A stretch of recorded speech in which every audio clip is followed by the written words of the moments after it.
Well, ladies and gentlemen, welcome back to the second part of the presentations. And thank you all for staying on and being here. I'm sure you'll find the second part as interesting as hopefully you found the first part. So we talked about corporate universities this morning. We have a great representative with us today, Valerie Ketkalko, who is the Dean of the Sverbank Corporate University. So, Valerie.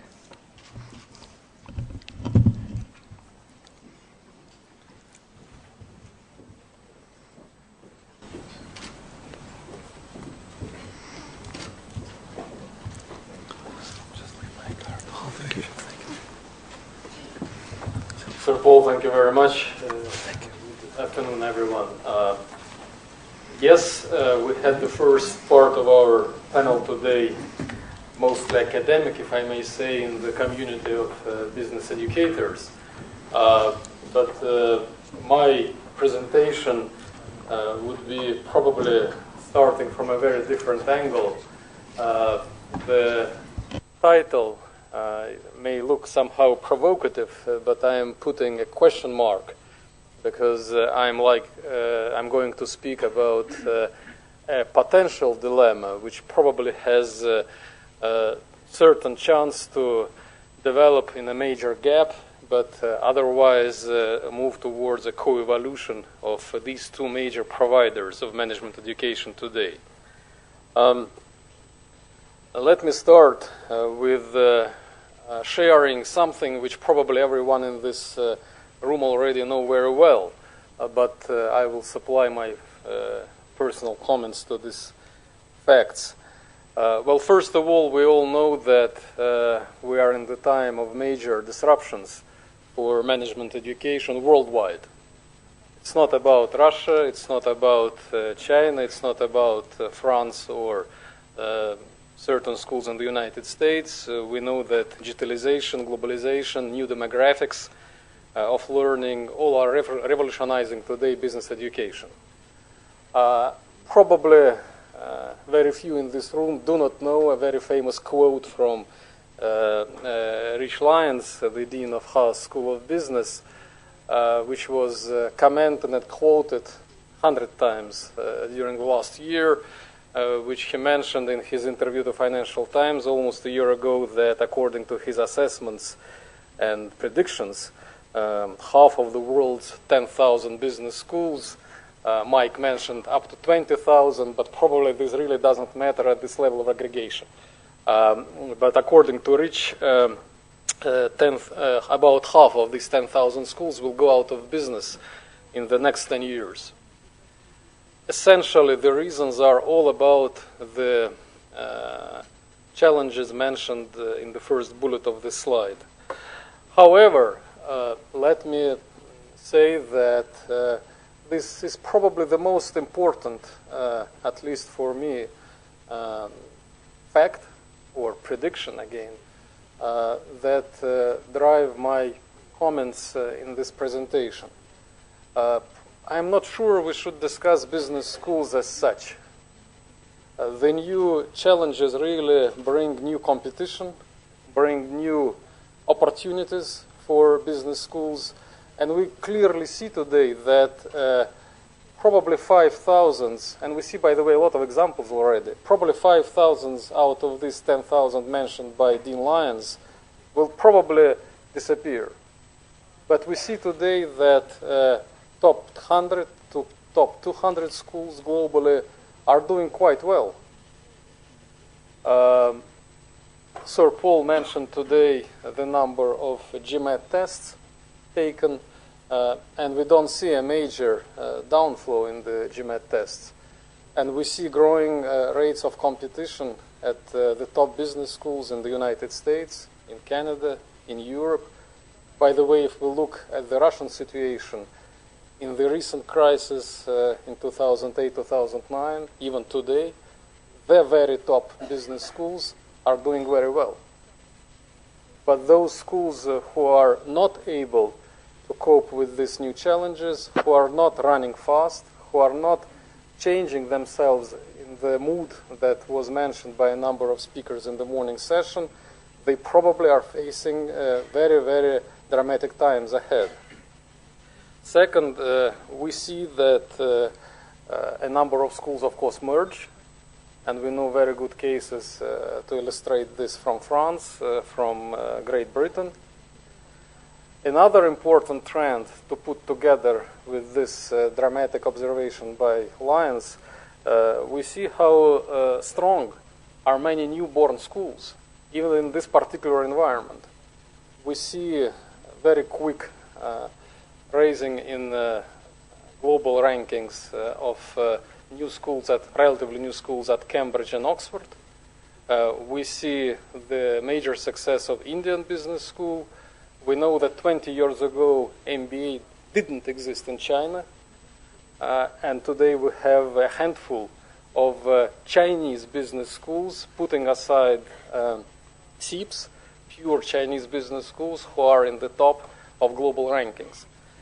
But this is probably only part of the new landscape in management education. Probably, and I'm now referring not only to my current position, but also to my recent position as the Dean of St. Petersburg Graduate School of Management, we in management education really probably underestimate still what's going on the corporate side, meaning the explosion of corporate universities. In this particular country, this trend is still in its infancy, but globally we can see the numbers on this slide extracted from the recent global survey by BCG. This is a major trend with about 4,000, according to BCG, corporate universities worldwide. And clearly with this type of a trend, as you can see here, it's not a random process. Something really serious is going on with the corporate education, and there are probably fundamental reasons why corporations are less and less turning to business schools to serve their internal needs for developing their management strata. We can also refer to Economist Global Survey and see that the fact of life is that corporations are spending less and less to support their managers to go to business schools. This is just another fact of life, and this is not, again, a random event or something unexpected. We can see a major trend during the last 10 years and a major downfall from almost 70% to 40% of subsidizing studies at business schools. Let me here give a very quick example of Sberbank. We are not supporting today from our company budget any studies of our managers, none of our 35,000 managers of Sberbank in any business schools for MBA or executive MBA degrees. And we, of course, having said this, I mean, there might be 1, 2, 3 exceptions per year for the whole system, but this might be a very specific reasons for a quick promotion situations. With this major global population of corporate universities, clearly this is already a well institutionalized population of management education providers. And probably not everyone in this room know that there are quite a number of very successful, very powerful, both regional and already global associations of corporate universities, both in the United States, but probably it's a wrong statement, with the roots in the United States, with the roots in Europe, but global in their coverage and membership, and with their own infrastructure of magazines, both online and hard copy, with very strong membership, with accreditation systems, and where IFAMD was probably a pioneer globally with its CLIP accreditation system. So it's becoming very, very institutionalized in this respect, quite comparable with what is going on in the business schools family. And my final comment on this slide is that if we look what in the only 1 year, 2015, Financial Times, Forbes, and Economist observe on these trends, we can probably respect the expertise of these three major sources of knowledge and analysis on the trends in management education. Now, certainly the underlying force which is blowing up the situation, the traditional markets for management education, are technological changes.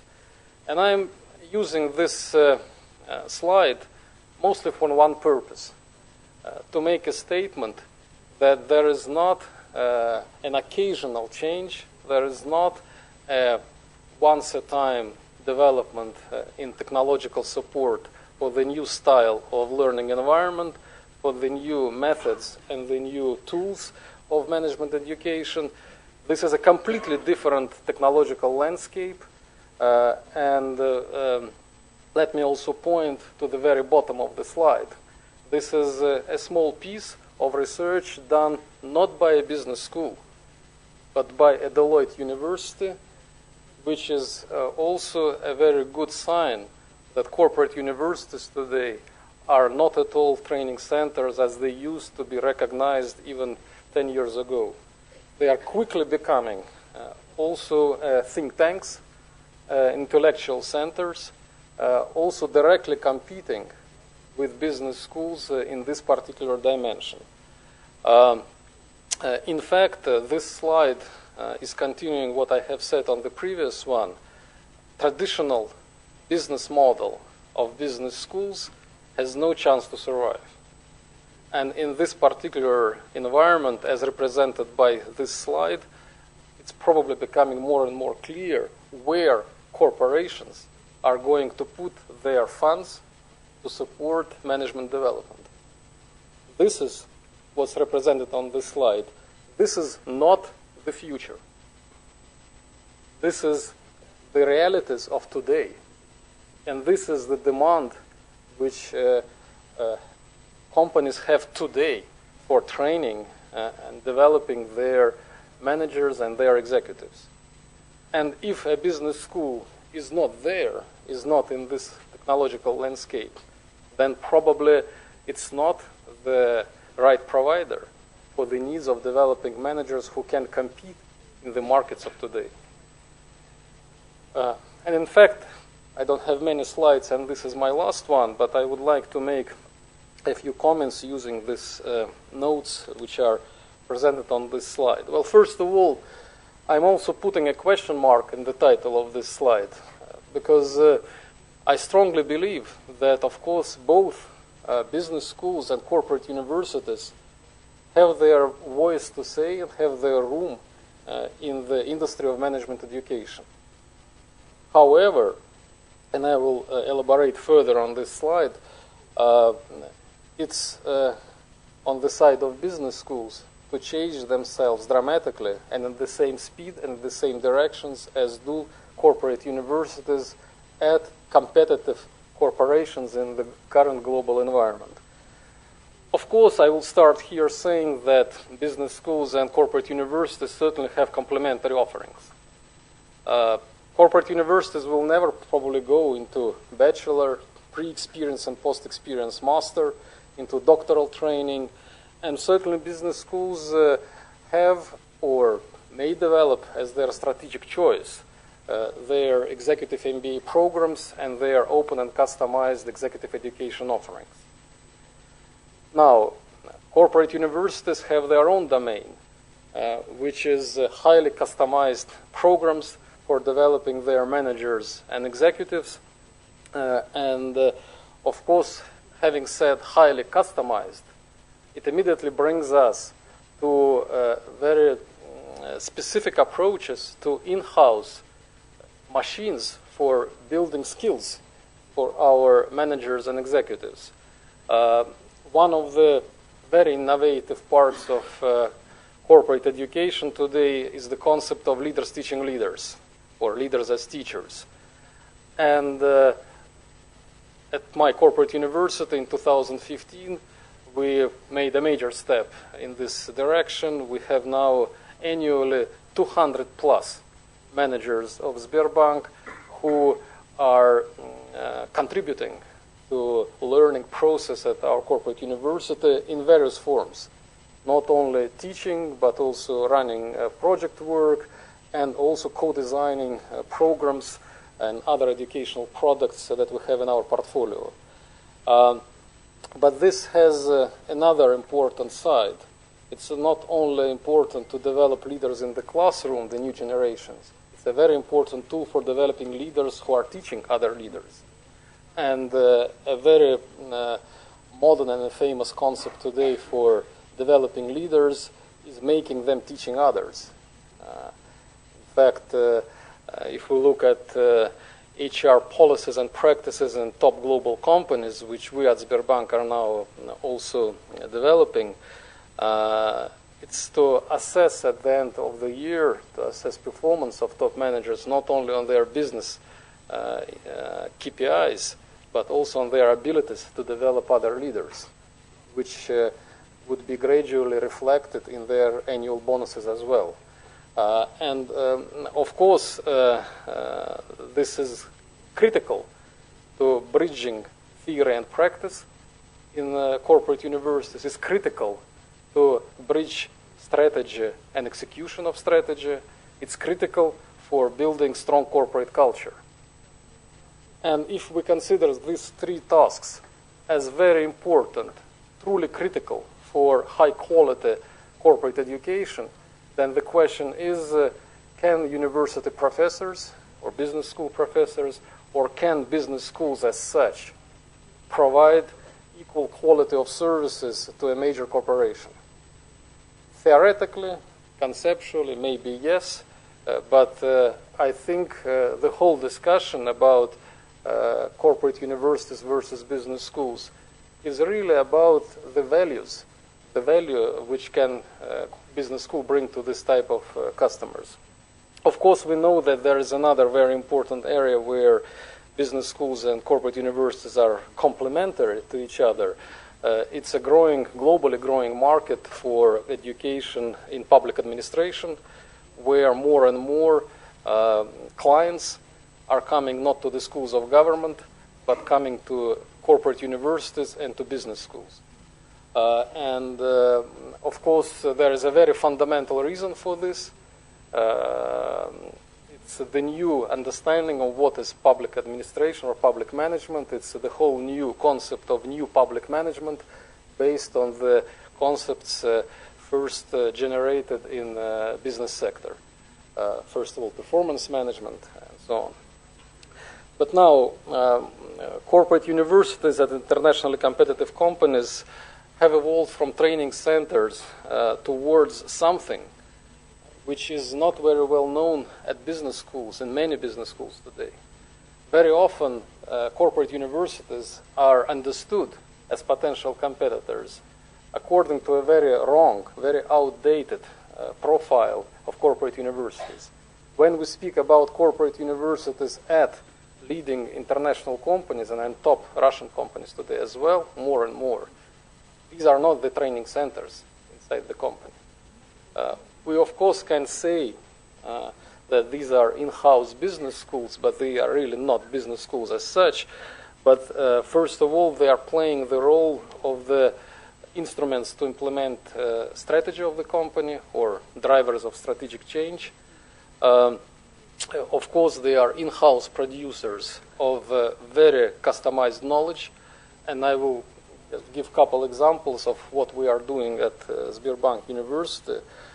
Unfortunately, at least in this country, none of Russian business schools has done any piece of research on Generation Y. This is a fact of life. How can we speculate today about human resources or management development if we don't know exactly about what we are talking here? Probably I'm not in position to explain how important is Generation Y today. In the Sberbank, which is the largest financial institution in this country, about 50% of employees today are from Generation Y. So we initiated and did a major research with one of the top global professional services firms, where we had 20,000 respondents. So this was really a solid research undertaking, which has a direct impact today on the quality, of course, of our programs and on very practical changes in policies and management decision-making in our HR function at the bank.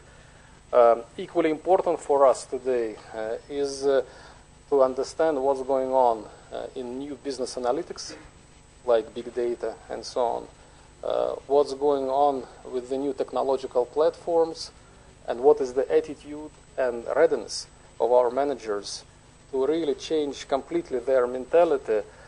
Tim was very right today in focusing on the concept of agility and making the whole company, turning around another time now, Sberbank, to become an agile corporation.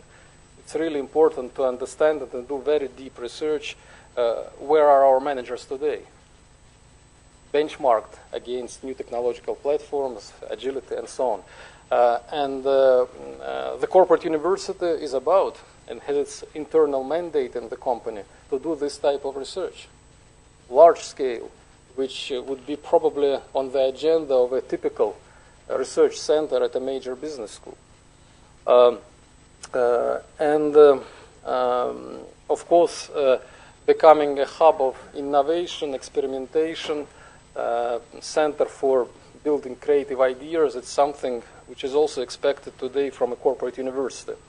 So I'm giving these examples to say that it's not a traditional training center. And it's more and more playing on the grounds which are not the grounds even of a traditional business school. It's far more advanced grounds, much more close to the current needs of a corporation. Now, to summarize, where the business schools can play a role which will keep them as value creators and being in demand for companies. Because clearly we are not intending to cover all our needs from our internal sources. Let me start. I think there are three conditions by fulfilling them, the business schools, both in this country and internationally, can still be partners and providers for major corporations. Well, number one, and clearly top priority here, it's building its faculty resources, which are thought leaders of the 21st century. Clearly number one. Everything else comes afterwards. If we in the major corporation are thinking whether we would like to partner with a particular school for executive development program or for executive MBA, first of all, of course, we are interested in the brand, but we first of all are interested in the quality of faculty, whether they can bring something very new to our managers. Very fresh ideas reflecting what's going on today and what's going tomorrow, not what was before. Second, about faculty, very important. We all understand, and it was several times discussed in the morning today, starting by Sir Paul, about the role of MOOCs, distant learning, and so on, which really changes the role of a faculty member today in the classroom. It's not a traditional teacher anymore. It's orchestrator of discussion.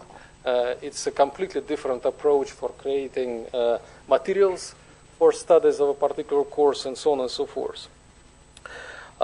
Second, of course, we need business schools as our partners who would be permanently changing and who would look as benchmarks only to international competitiveness.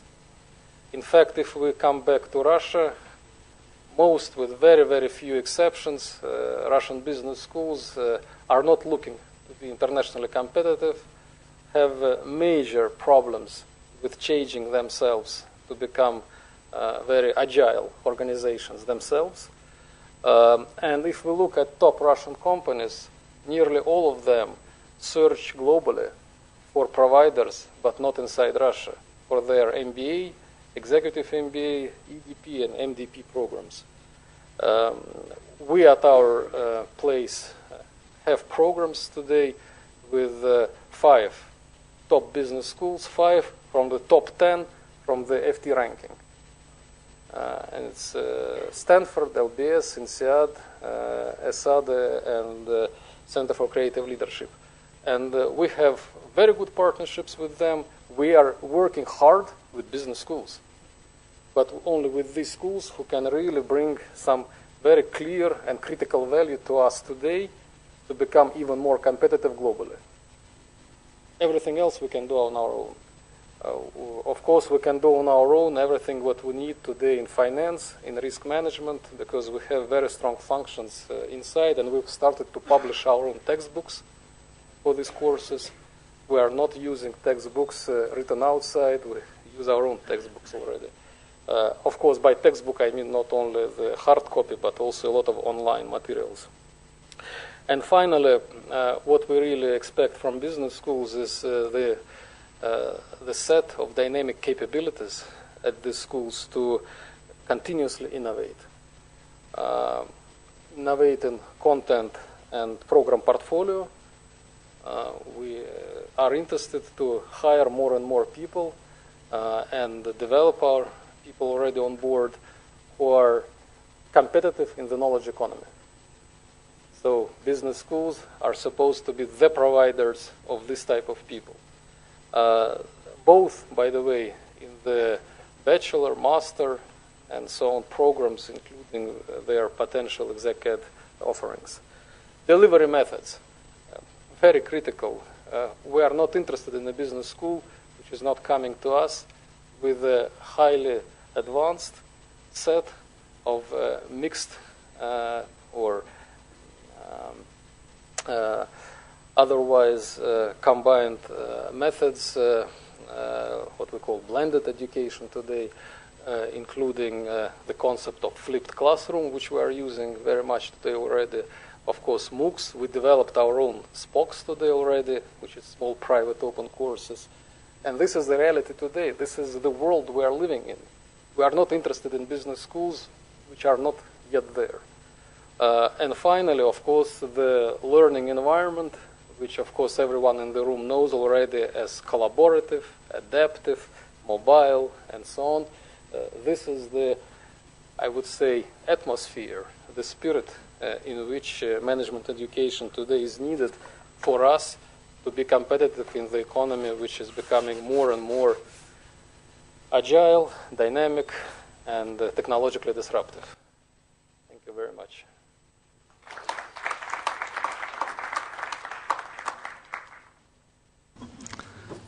All right, any questions? Yes, lady in orange.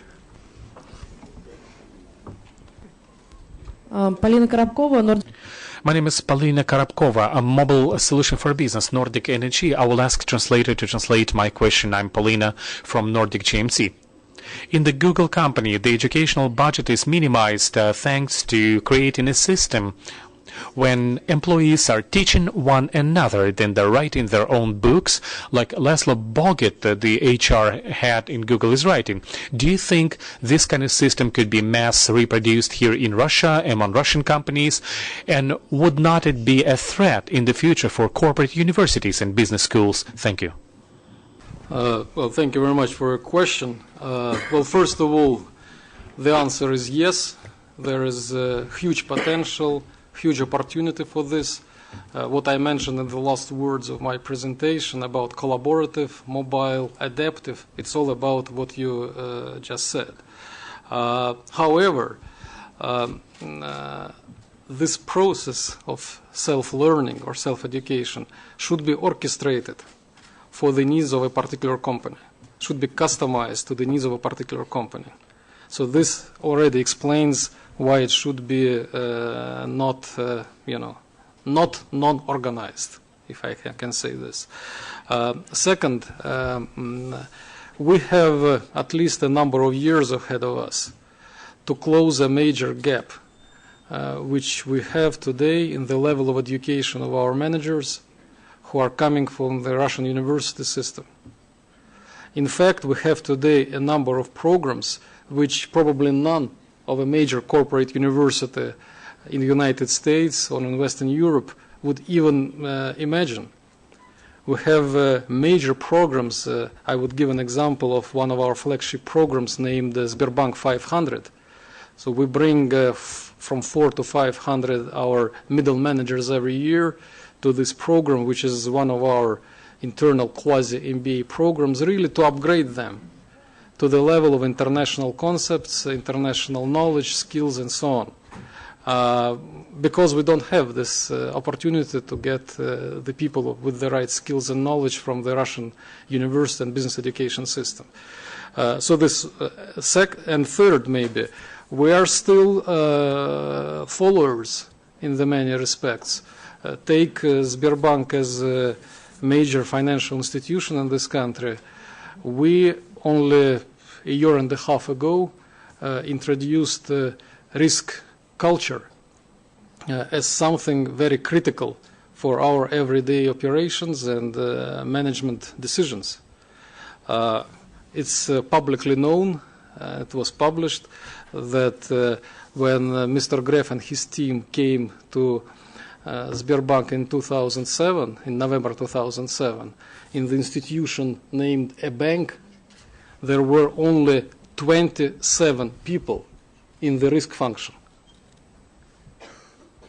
Today we have 5,000 people only in the risk function, and of course risk culture means that we need to design and deliver courses of different level, of course, and complexity in risk management to all 35,000 managers at Sberbank. And this is very important, really, to turn the whole system into directly comparable and competitive with our peers in Europe and the United States, and of course in China and Brazil today as well. So we have some work to do. All right, thank you. And the gentleman in the blue suit.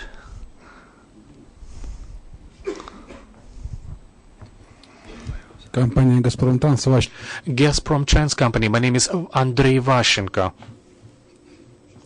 My name is Andrei Vashenko. You've pointed out the situation about the new German Gref is coming to Sberbank and changing the corporate culture in Sberbank. Now they have a corporate university in Sberbank. As far as I know, Russian Central Bank does not have a corporate university.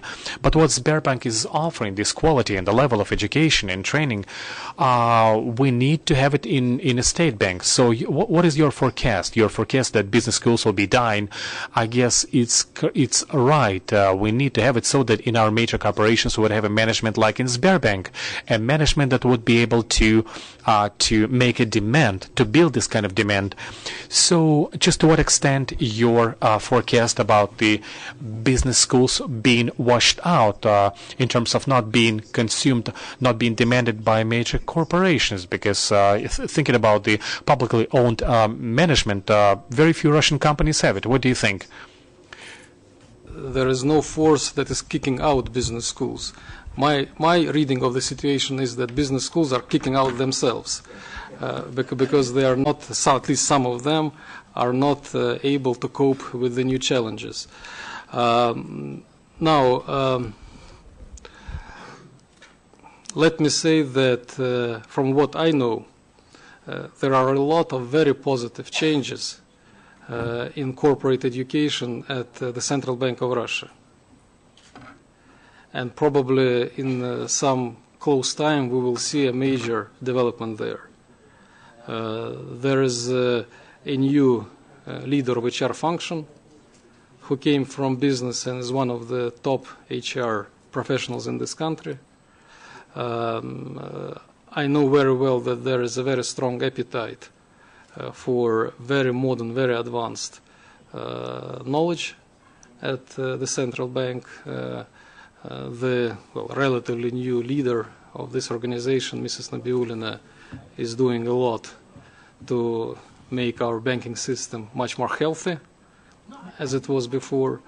Let me also share that in 2015 we at Sberbank Corporate University designed and delivered a top-level executive education program for the whole top management team of Central Bank of Russia. But this was only one of steps in the direction which you mean. So I, of course, am not positioned to speak about all Russian major state companies, but look at Rosatom, who developed a very strong corporate university there. Look at Aeroflot, again with a lot of very good trends there in HR practices. So things are changing, but certainly time is needed. Right, we now have a question from the panel. Vitaly. Thank you. My question is to Valery is following. Sberbank does not work with Russian business schools because they don't have resources and capabilities of the global standards. On another way, how Russian business schools would have resources and global capabilities if Russian leading corporations ignore them and go abroad? Thank you.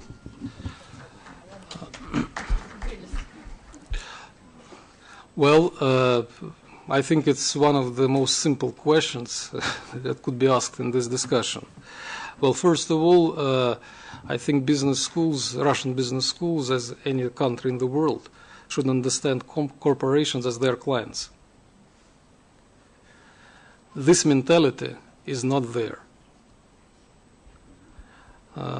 We are working with a number of Russian universities, with a number of business schools, which are sometimes the strongest brands in this country.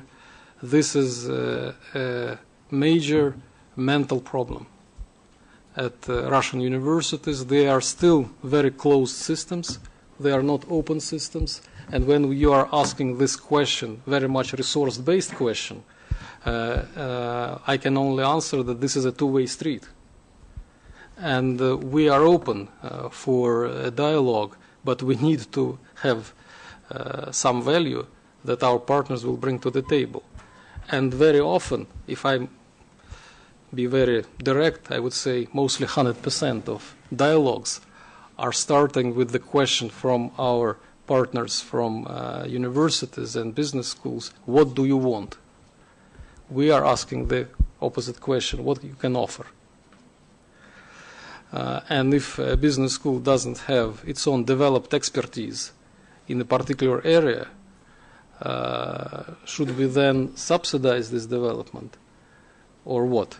Most of these business schools do not have any appetite to develop their endowment funds, to develop associations of alumni, and so on and so forth. And I think the current state of things is still the evolution from a very Soviet paternalistic mentality that someone will come and fund solution of your problems. You know, we are really facing, and Andrei mentioned today the center that they have at Skolkovo is doing excellent job in trying to, cultivate management cadre at Russian universities in a very modern style. Really understand that business schools are business enterprises. Universities are business enterprises. And I'm not saying that profit maximization is their major goal. I'm speaking here about professional management of this type of organizations. So we, of course, are supporting a number of initiatives at universities. But let me split here between supporting more academic programs like bachelor, master, PhD, and research centers. And we are not going to invest in their capabilities in MBA and executive education.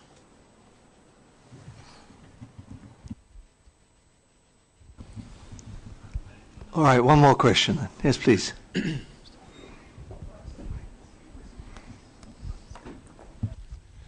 Ernst Мальцев, я задам вопрос по-русски. I will ask my question in Russian. Until Until recently, I was working in a banking industry. Continuing our discussion, could you please tell me, is there at least one business school which would graduate specialist of the MBA category with a specialization how to organize retail business or how to organize efficient client work on the level of bank chapters on the federal level, be it the private banks or publicly run banks? I think the answer will be negative, and this is a partly answer to the question of Vitaly. Why do or for example, there is a new novelty now in business schools. We have such a category of MBA as a data director for organizations.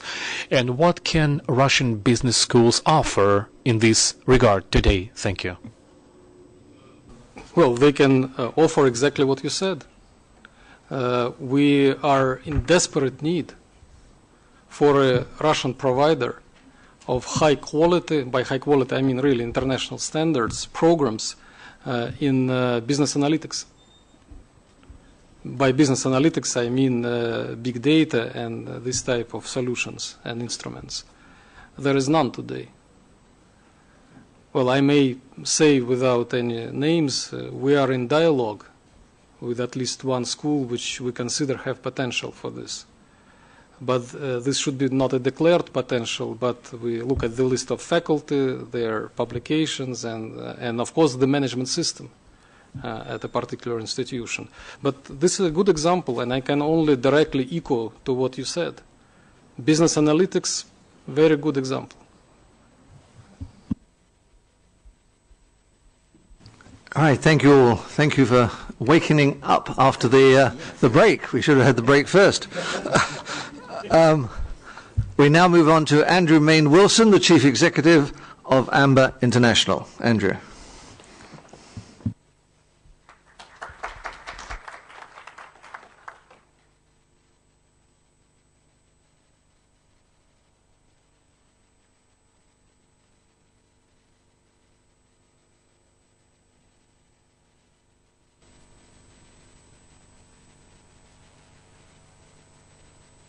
Thank you, Paul, and good morning, ladies and gentlemen. It's great that we're getting some debate going, and I will try and present in the same format, which will encourage debate between us all afterwards.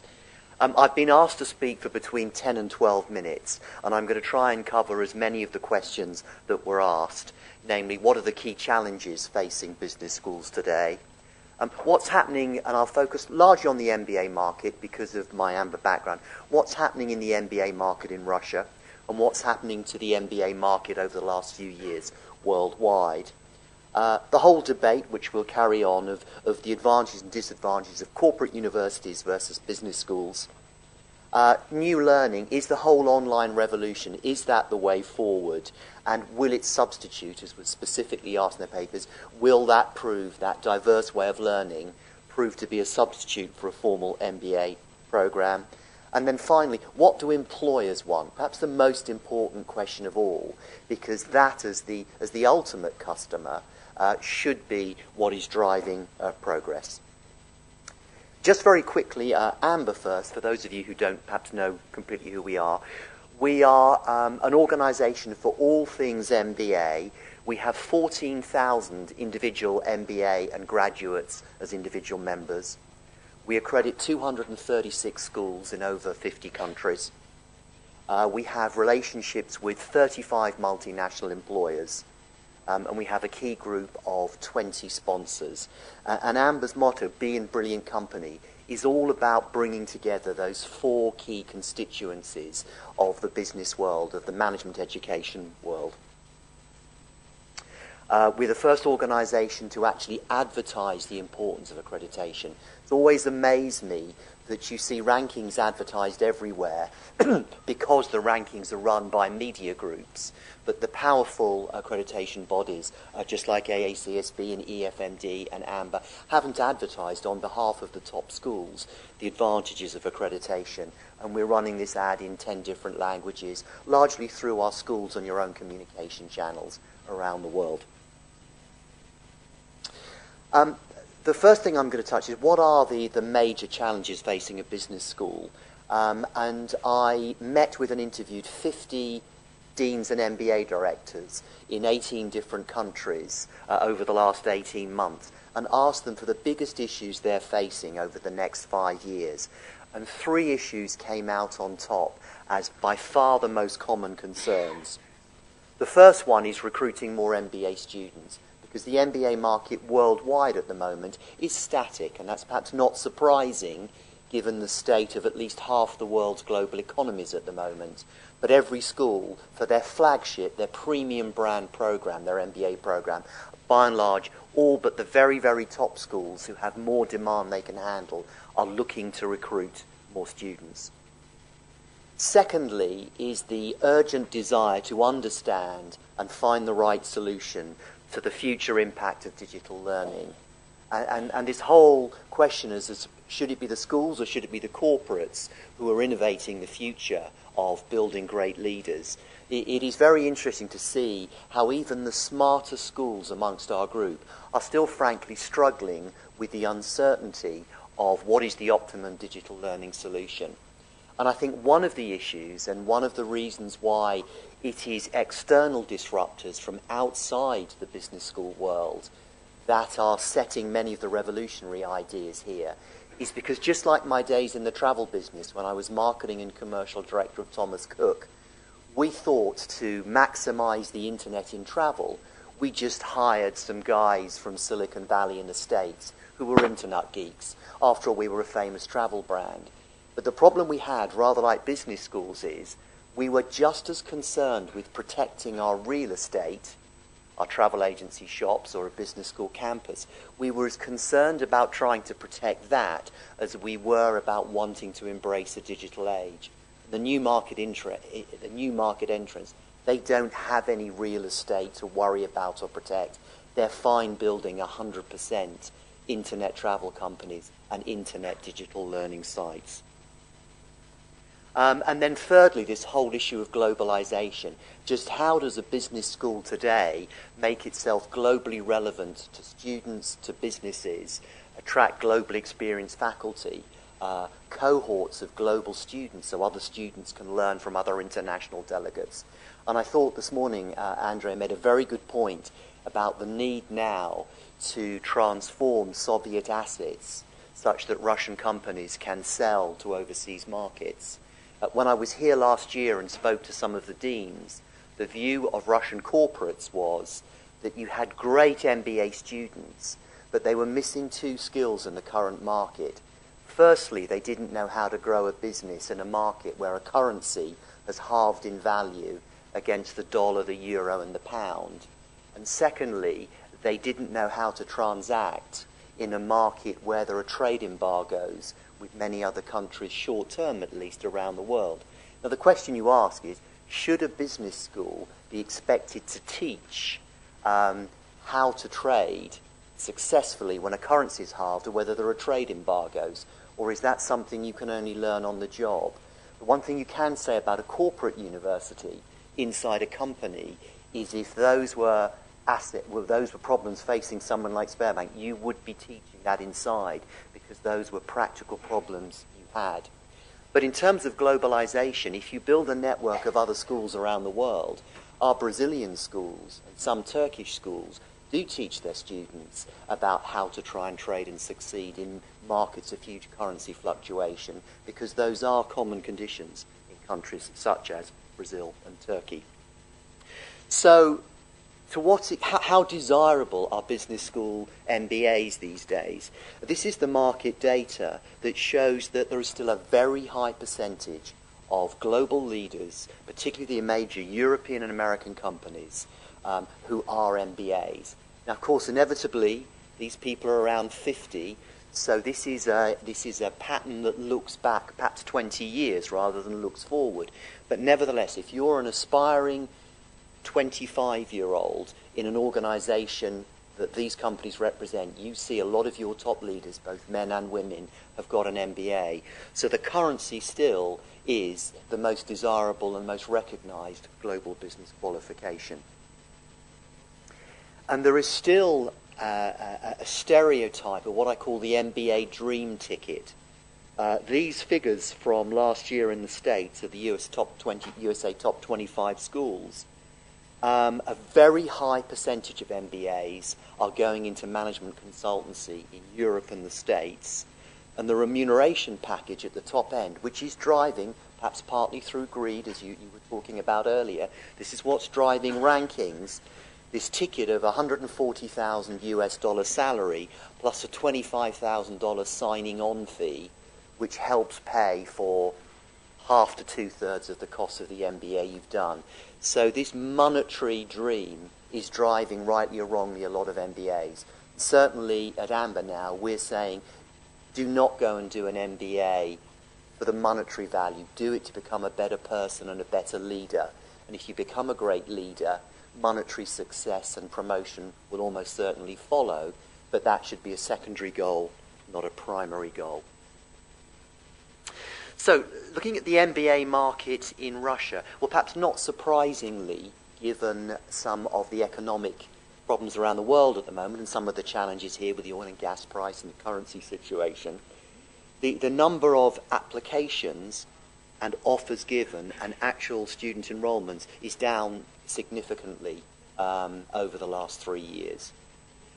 This data is from 5 of our schools. We're very proud that we're the market leader in accreditation.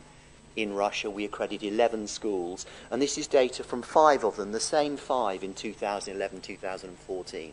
So these are pretty accurate numbers. MBA programs only, of course. This is not MBM or undergraduate programs, but clearly a short-term issue. Put that in the global context, Western Europe, Latin America, two very big markets, they're roughly static over these last 3 years. It's about what you'd expect. And the USA would be slightly up in terms of recovery. And the whole of Eastern Europe is also down, so that mirrors the Russian position in the short term. So clearly there are some challenges there. Corporate universities versus business schools. Corporate universities, of course, are not a new phenomenon. There are thousands of them. General Electric is believed to be the first one in 1956. Followed by McDonald's in 1961. And 250,000 managers have now been through that McDonald's program. And ironically, when I was 18, before I even went and did my first business degree, a Bachelor of Commerce degree, I went to McDonald's University of Hamburgerology. So as a sort of contrast, I went to that McDonald's University in 1977, and then I went to the Harvard Business School in 1999. So I guess I've seen the two complete extremes. And they are very different. There are about 4,000 corporate universities now. The curriculum is unashamedly focused on the organization strategy and aligning that. So much more focused than a business school curriculum is. Very few degrees, of course, are issued. So if you actually want a qualification, corporate university may not be for you. And the talent is less poachable. When I left Harvard, I promised my organization called the IAD, that I would not leave. And I think morally that's very important, because one of the reasons your large corporates don't want to send students to business schools to an MBA is because they think they'll leave afterwards. And it's all very well saying, well, if you leave, you must pay back the costs. But that misses the point. You send someone to do an MBA to make them a better manager and leader for your own organization. When I left Harvard, I got a lot of headhunter calls. When I finished that Hamburgerology course at McDonald's, I got a call from Burger King. And it was the only call I got, and they were opening their first store in London. So the attraction of corporate university is, in theory, your staff are less poachable. But a big downside is there is less cohort diversity. The very point of a corporate university is you can get in and discuss in detail the strategy and the future success of your organization. Clearly you can't really have people from other companies in, or you cannot keep that bond of being able to discuss confidential company issues. But the biggest difference of all of them in the current marketplace, in my view, is there's actually no cost to the student. So if you want to go and do an MBA or an expensive program somewhere else, it could cost you up to $50,000, and you may have to leave your job to do it. Whereas if you're on the inside with a corporate, you get to keep your job, it fits around your job, and of course it is paid for you. I still tend to think, I know this is quite controversial, that actually a business school plus a qualification is what the manager really wants in an ideal world if they could afford it, and that the corporate university is very much what the organisation wants for the manager. But no doubt corporate universities are here to stay, and they will become more sophisticated in their teachings. The whole area of new learning and the online space. And I have to say that we accredit 235 business schools around the world. We proudly say that we only accredit 2% of the world's schools, and we'd never accredit more than 3.5%. We are looking for the best. But even at those top schools, you could call them the traditional schools, there are very few 100% online programs still, and very few heavily blended programs.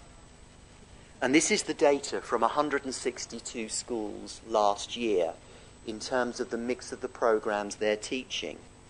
And you can see that still, and for each of these 3 years, 2011, 2013, 2014, the mix of programs hasn't really changed at all.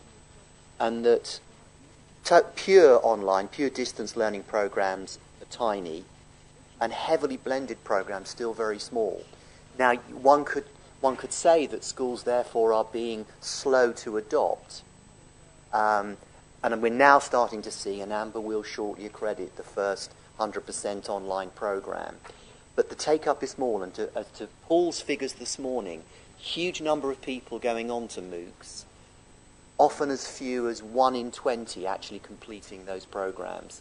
So this industry still has quite some way to go. The industry disruptors, I think, increasingly will be people from outside our industry, and then our top schools will wake up and take the best of what they experiment with and get wrong and put it, in my view, into blended programs. I will quote the Jack Welch Management Institute, because I've spent a lot of time with Jack Welch personally over the last 10 years, and so I came to Amber just as he ironically opened his own school. There's no campus. And he believes very much in you learn from the tutors on a Monday, you go back into your office and implement what you learned yesterday on Tuesday, then you come back into the cohort on a Wednesday and review how it went. And the view that this immediacy of learning, doing, perfecting is a way forward actually has a lot of currency to it. And Jack is very cynical about someone trying to remember something from an MBA program that started 18 months ago and then remembering how to adapt that into the workplace some 18 months later when they return.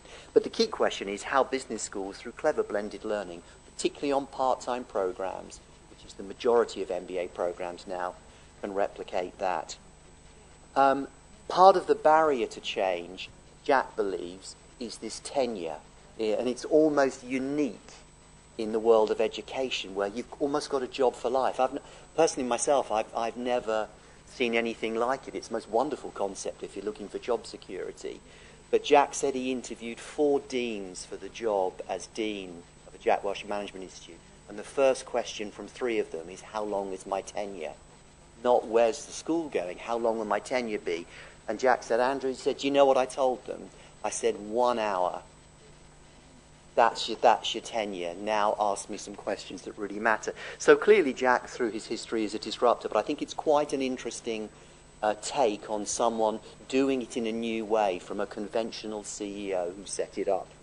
The other thing I would have to say, though, is all these years later, it's about 4 or 5 years now, and with a lot of money spent, the numbers are still quite small. So the take-up, even with the mighty Jack Welch name behind it, you are not talking about thousands of students. For me, blended learning is going to be the optimum solution, and that's why schools should feel very confident. If you get the right balance, what I call the best of school faculty plus a live cohort together in a classroom, plus the best in world content and a much larger virtual cohort online. If you can optimize those two, then I believe as a top business school, you have nothing to fear. Just briefly, moving continents to Africa, I believe that Africa will surprise everyone by being the fastest adopters on the largest scale of any of the world's 6 populated continents. And the reason is when I look at Africa, I see 8 international quality business schools. 6 of those 8 are in South Africa, which means that between 53 African countries with a population of 1 billion people, you've got 2 just about international quality business schools.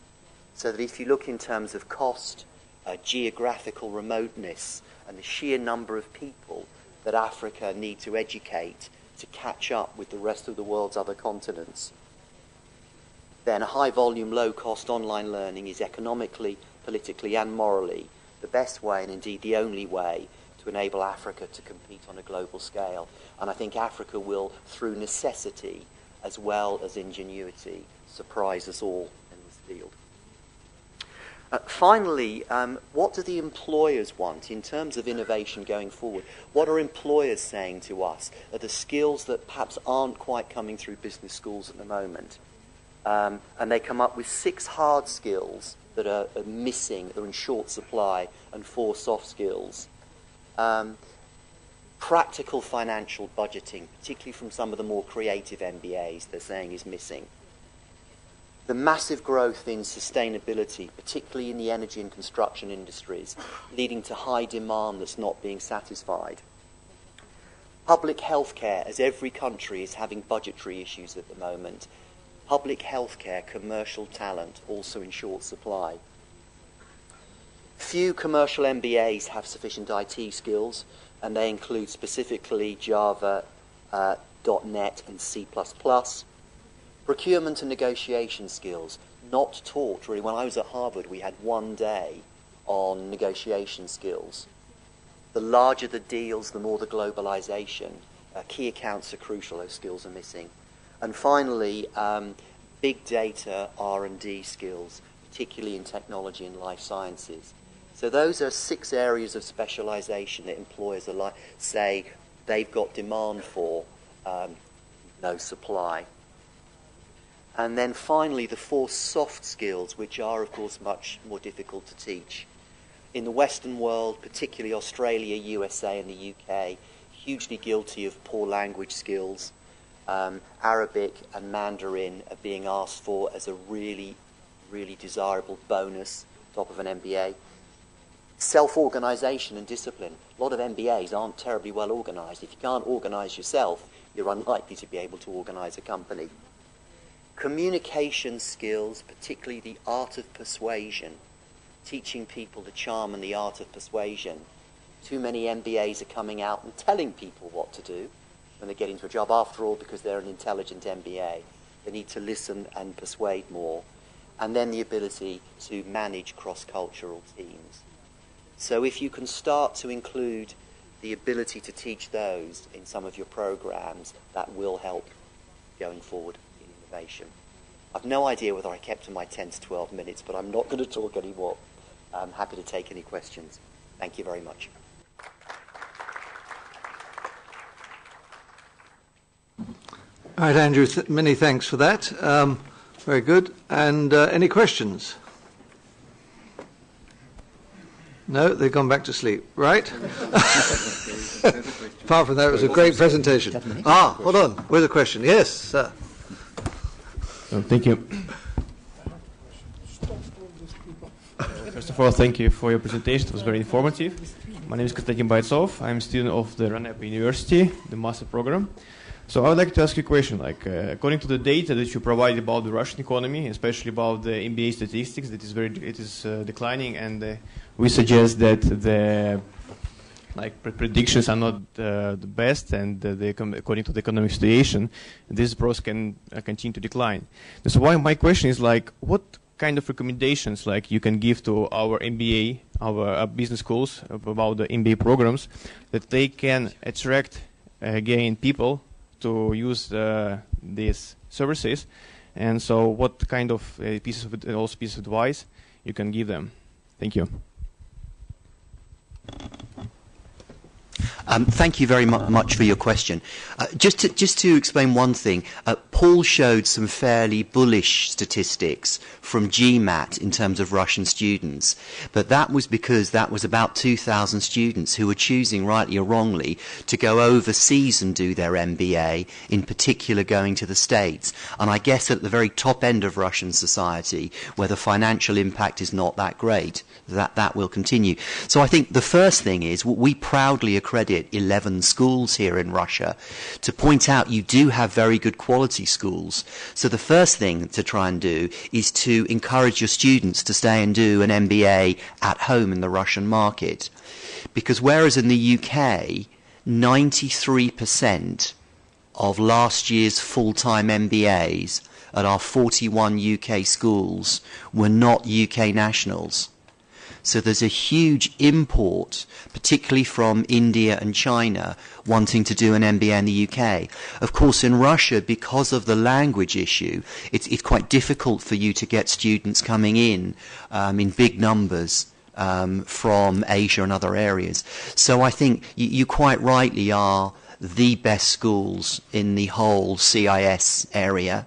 To attract as many more as you can in from Kazakhstan, Kyrgyzstan, Belarus, Ukraine, etc., etc.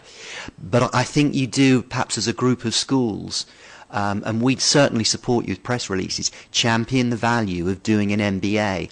I would feel much more of a need to do an MBA in difficult economic times than in boom times, because there are fewer good jobs, and I would want an MBA to point me out as a better candidate than the rest of the market. So I feel in difficult times it's an even more important reason to do an MBA.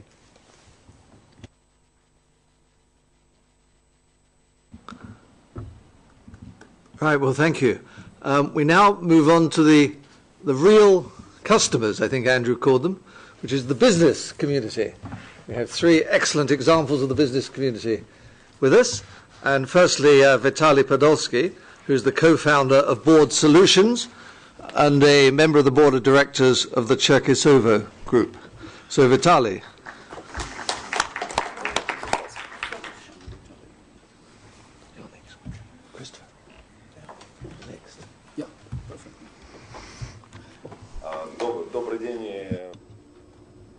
Good afternoon, and thank you very much for the invitation to participate in this forum. I've been part of this panel for 3 years already, and I sit through them and I think, well, how quickly the dynamics change and how the topics have changed over the last 3 years.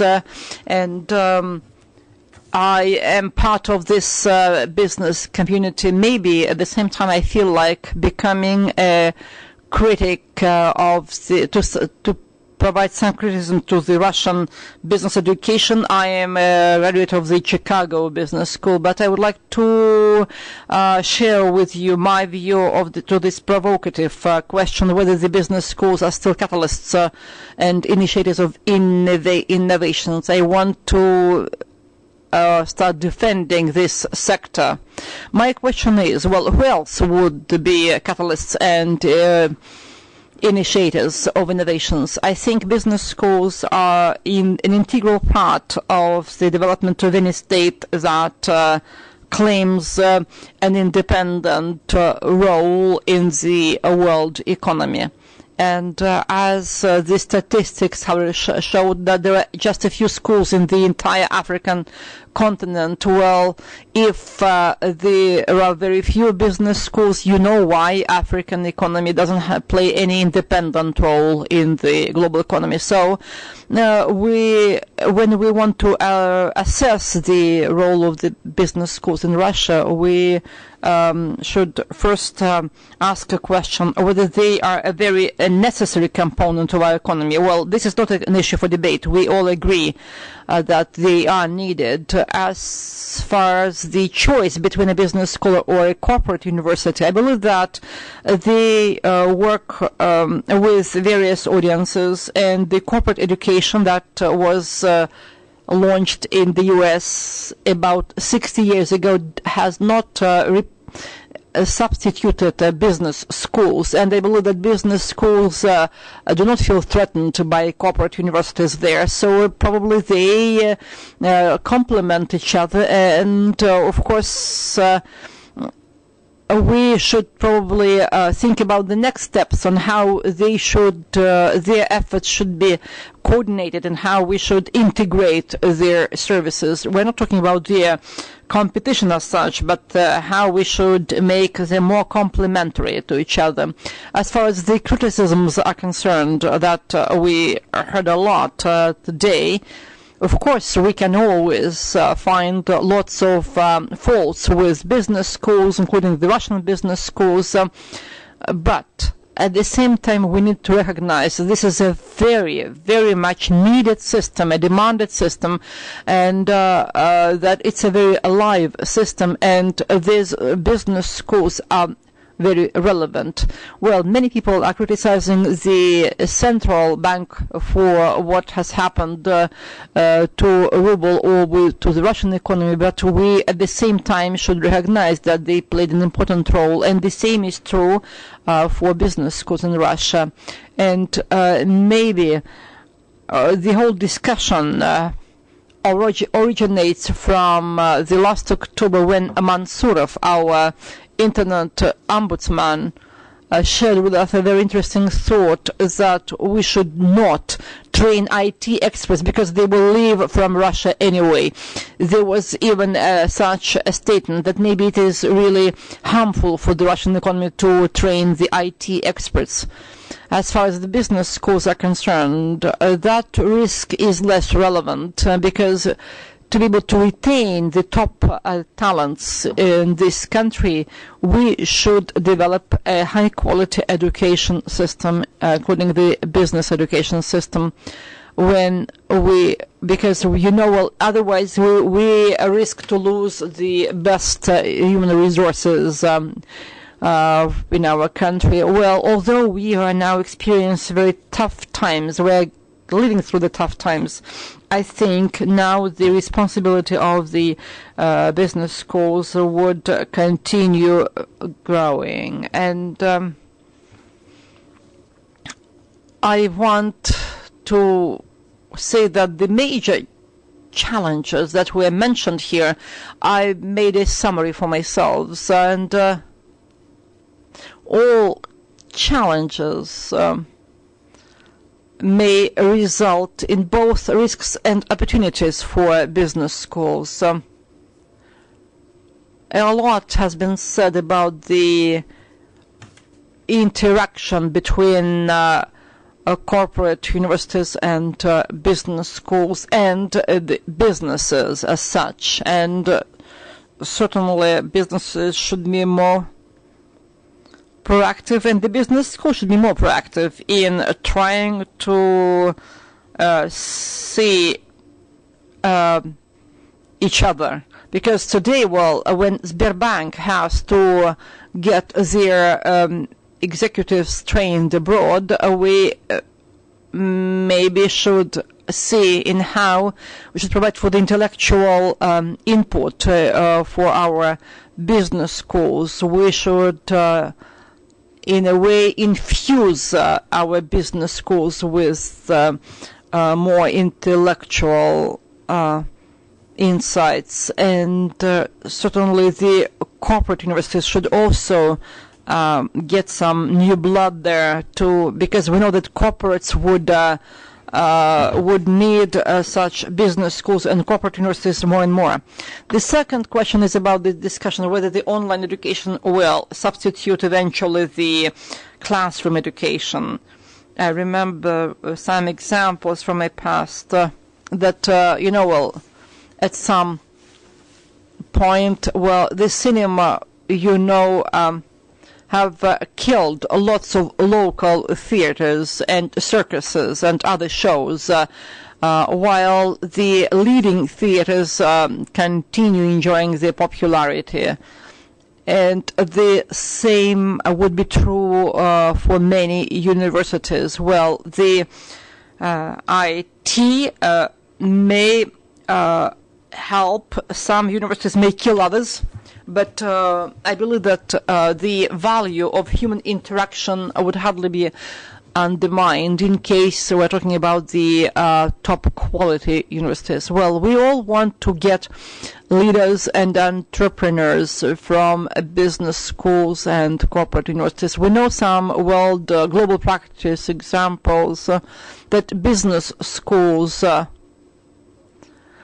should promote clusters for innovations and venture capitalism, and they should, because business schools are a concentration of intellectual capacity, of human capabilities, etc. We see some examples from the UK and the US, and business schools should play a never-growing role for companies and corporations in the development of intellectual property. And we see, and that's where academy and practice should go hand in hand together. We know that today Russia is suffering from the lack of analytical centers, think tanks, and some other instruments for development of analytical capacity in the country. And the fourth risk that was mentioned before, that the knowledge gets obsolete a lot faster than before. And there is a question whether one should really leave one's business to get trained elsewhere. But at the same time, we should think about the lifelong learning. I think that in the future, the diplomas may have an expiry date, like in like the driver's licenses. Look, when I was in Chicago University, well, I wasn't even trained in some of the courses because, well, they were not a topic of the day at that point. But economy is very conservative science, but today, I'm afraid that I would have not recognized my university if not for some titles now, because we moved from statistical analysis to the behavioral economics. And what was really anathema, well, about 15 years ago, today is a topic of the day. So, and we're talking about one of the most conservative sciences. Just think about some other sectors or industries where knowledge gets obsolete even quicker. So we should not think about the business schools as some kind of organizations or institutions. They are rather a community. They should become something along the lines of a Facebook, where people exchange ideas all the time and they update their knowledge all the time. So business schools today have to survive through the same crisis as all of us experience, like globalizations, the tight competition and a lot of crashes in the market. The business schools should really do what they preach, and they should consolidate their knowledge and of their graduates, alumni, and as far as the application of all, or relevance of all of that for the Russian economy, that crisis that the Russian business schools go through together with the Russian economy may create some unique opportunities, and you have to rethink them. Because if oil remains to be at 100 per barrel, maybe we wouldn't even think about some opportunities. When you start working with some companies, you see that business education is always locally focused. Even if you take some global schools, whether it's a Harvard or some other schools, they still work having the domestic economy in mind. even when they have international faculty, even when they have international students, still they have the local economy in mind, and and benchmarking is very much localized. And if you, I am a member of the board of the Kuchni Maria furniture company. You know, well, but our market went up by 25%. Why? It is a leader, because, you know, when there is a crisis, it's a leader who will collect cream of the cream. So whenever you have a fall or a crash in the market, well, it will be the leader who will be able to benefit from that anyway. So devaluation of a ruble makes the foreign international education almost inaccessible, and therefore maybe business schools in Russia are in a better position to fight for the Russian talent. I'm not saying that it's going to be very easy, but I'm saying that it may be easier now. And when people see that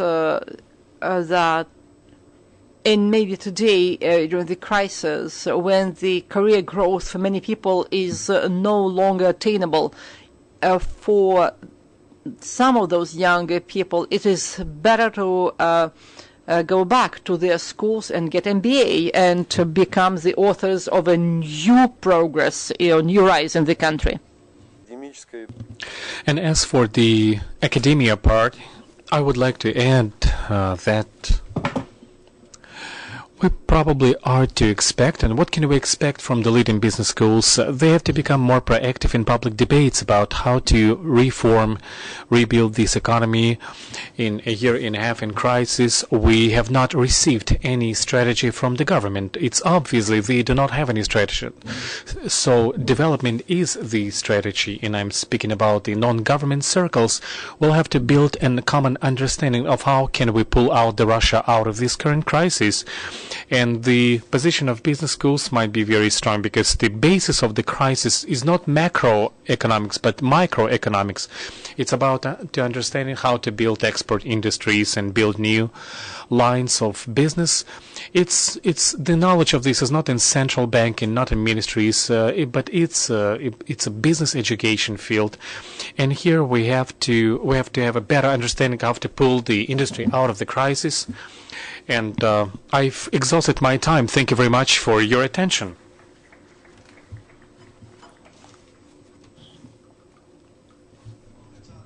Much. Any questions? Yes, please.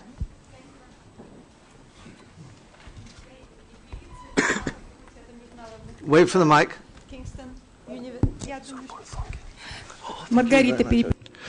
I'm Margarita Perepelitsa. I'm the Dean of International Programs in Kingston University, London, and between RANEPA. Vitaly, thank you for your very interesting presentation.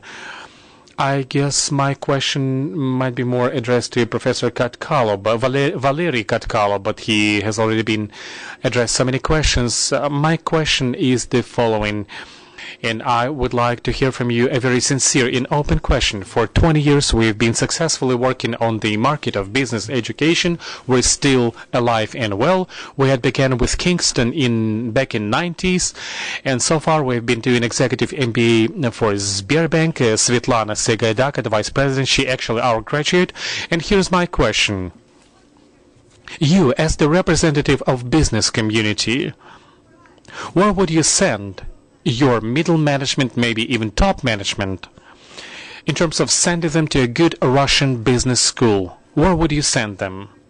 For some good MBA, executive MBA programs, the international, with international staff working in them, and people having a chance to not to be brewed in their own juice, as we speak, but they have an opportunity to share experience with people from other industries and fields. People from their own industry, because we're saying that in business education we're not so much learning from instructors as we are learning from one another, from our knowledge and experience which students pass to one another throughout the curriculum. Where would you send them? To a corporate university, your own, or would you send them to a good business school? And Valery, the reason I'm asking you, because you have a very good experience. You have supposedly the best business school. It's a St. Petersburg School of Management. And actually, when you came in, me and my colleagues, we thought that you were coming not only to Sberbank, but also to build a global university, a system for the banking system of Russia, not only for Sberbank, but for the whole banking system. Have you mentioned anything in your presentation? Maybe you have some ideas for the future. What do you think about it? Do we need to combine the corporate education and education in a good business school? Thank you, Vitaly and Valery, please. I will also ask Valery to give comments. And first, like I mentioned already, it's not about either or. But now in Cherkizov, we're thinking about building a corporate university, and one aspect I haven't mentioned today is a demographic catastrophe and the staff shortage and a total deficit of professional staffing throughout the entire Russian economy. It's one of the persistent trends.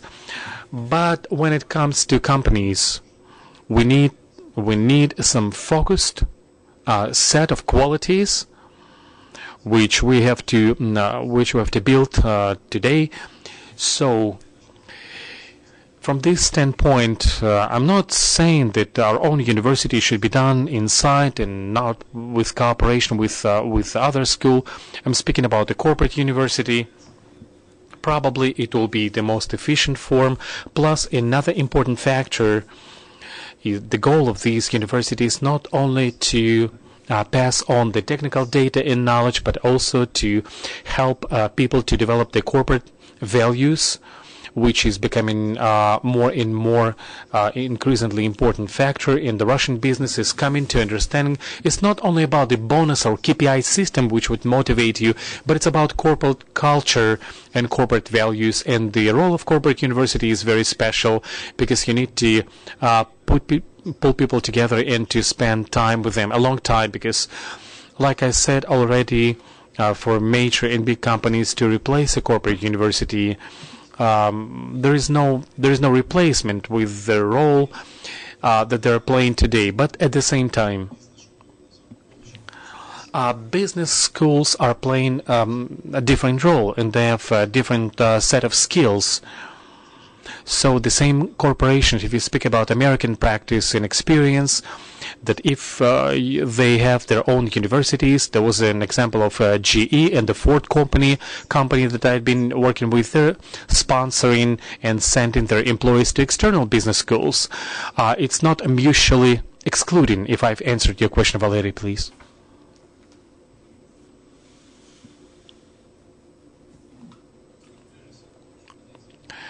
First of all, please, I'm asking for your apologies because I will have to leave soon. Thank you for your question. It's very down to earth. I will answer in Russian if my colleagues would excuse me for that. I'll begin by saying from the first component of your question, we've never had any reasons to assert and say that the project that we are doing right now is going beyond the scope, the scale, and the scope of Sberbank. It's a regular corporate university of the biggest corporation in our country, and all that Sberbank is doing in its university, it's about increasing the competitive advantage of this corporation. It's a regular task, a regular business task of any corporate university. And this does not rule out in our situation, I guess, makes it even more important to work with what we call ecosystem of Sberbank. We're building systems for strategic partners of our bank, for the executive authorities, for the leading schools and universities in Russia which are partnered with Sberbank. It was initiated by German Oscar. It was also done back in 80s by Jack Welch in Crotonville. And I believe that this is one of the models of how the corporate university can work. And I fully agree with what was mentioned by Vitaly just a minute ago. I believe that you cannot say it better. But you've answered another very important question about supposedly affiliation of these kind of corporate education programs in a corporate university. But this is not so. Because, like I said before, we have the whole set of programs where we're working with leading global business schools, and we're very, very proactive in using case studies from different companies, from different industries and different countries. And I can also say that all the executive education programs that we have been doing for the top management of the bank and for the middle top tier, they always have the guest lectures which are coming to our programs, and these are non-banking specialists. It's a must in our program design. And finally, what I can say is, like it was pointed out, we're inviting to the cohorts of some of our programs heads of our companies which are strategic partners with the Sberbank. I can only confirm that there are some confidentiality issues and aspects, but sometimes we solve these issues by them having their own projects, specific project groups that are working with on a specific projects and with our heads. Thank you very much again for your question. But again, the corporate universities, they have their own mission, and they are. I mean, why corporations are sponsoring money into their own universities? To build these kind of assets which you cannot buy on an open market. It's a non-tradable asset, so to speak, and there is no open market of corporate universities. Any company is building it for their own purposes, especially when they have a new strategy of development and reinvention, like it was in the case of Sberbank, or now we have the new round of the bank reinventing to go onto international level with new technological platforms when the banking industry is changing drastically, and corporate university is the global and traditional solution. Thank you.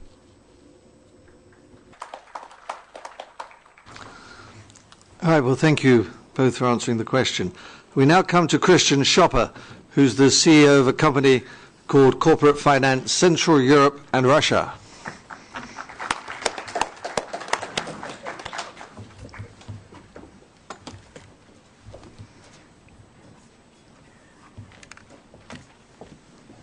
I don't think we're going to get away in time.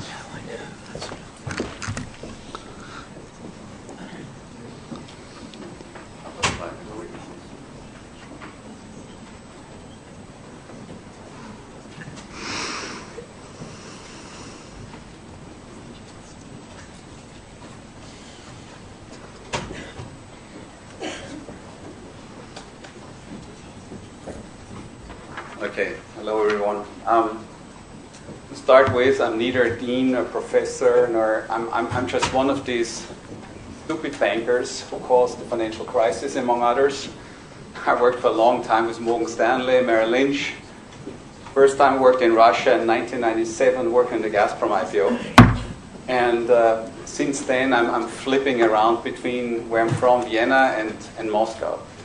And it was about 5-6 years ago when Sergei asked me to teach here, and I had an approach then that Vitaly Katkala wouldn't like. Said, what do you need? Okay, and my background is finance, and I love finance so much that I want everyone to love it as well. Okay, so basically what I do is investment banking, commercial banking, risk management, all that what has to do with what I've been doing in the past.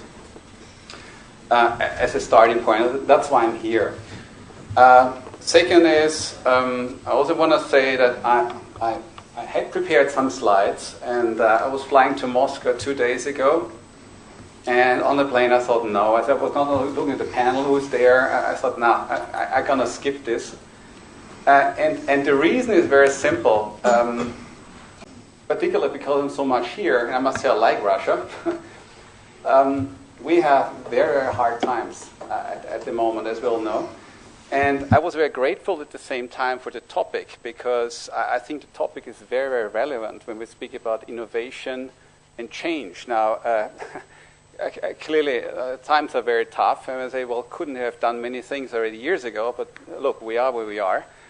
And therefore, my starting point is a little bit, let's extend some other features what you usually expect from business schools to deliver. One is, according to Peter Drucker, one of these Austrians who was a management guru in the 60s, 70s, 80s, and so on, just getting things done. Yeah, of course, that's something which is also important here. But particular innovation at the forefront is something which I think is so relevant, not only for every corporation, but also for countries to compete and survive in today's economy. And then I was thinking, okay, so what does this mean for Russia? And Russian innovation, okay. Forget about Kalashnikov right now, which is certainly was an innovation and is an export hit still today. But I was thinking, what about Kaspersky, okay? And how can we get many more of these Kasperskys in this country, okay? One idea, how can we get this? Second, I was speaking last night lengthily to Ruben Vardanyan, okay? Entrepreneurship.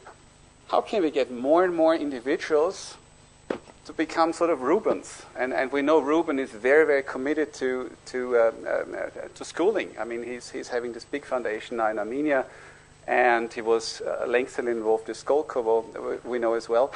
So I was starting from that point, not only about the Kamaz cars, which are great, and you will laugh in Austria when you go into any forestry or speak to hunters, they all have these Lada Nivas. We love Lada, actually. You will smile that you don't love Lada. We love Ladas, particularly when it's off-road, somewhere. It's the best cars we can have.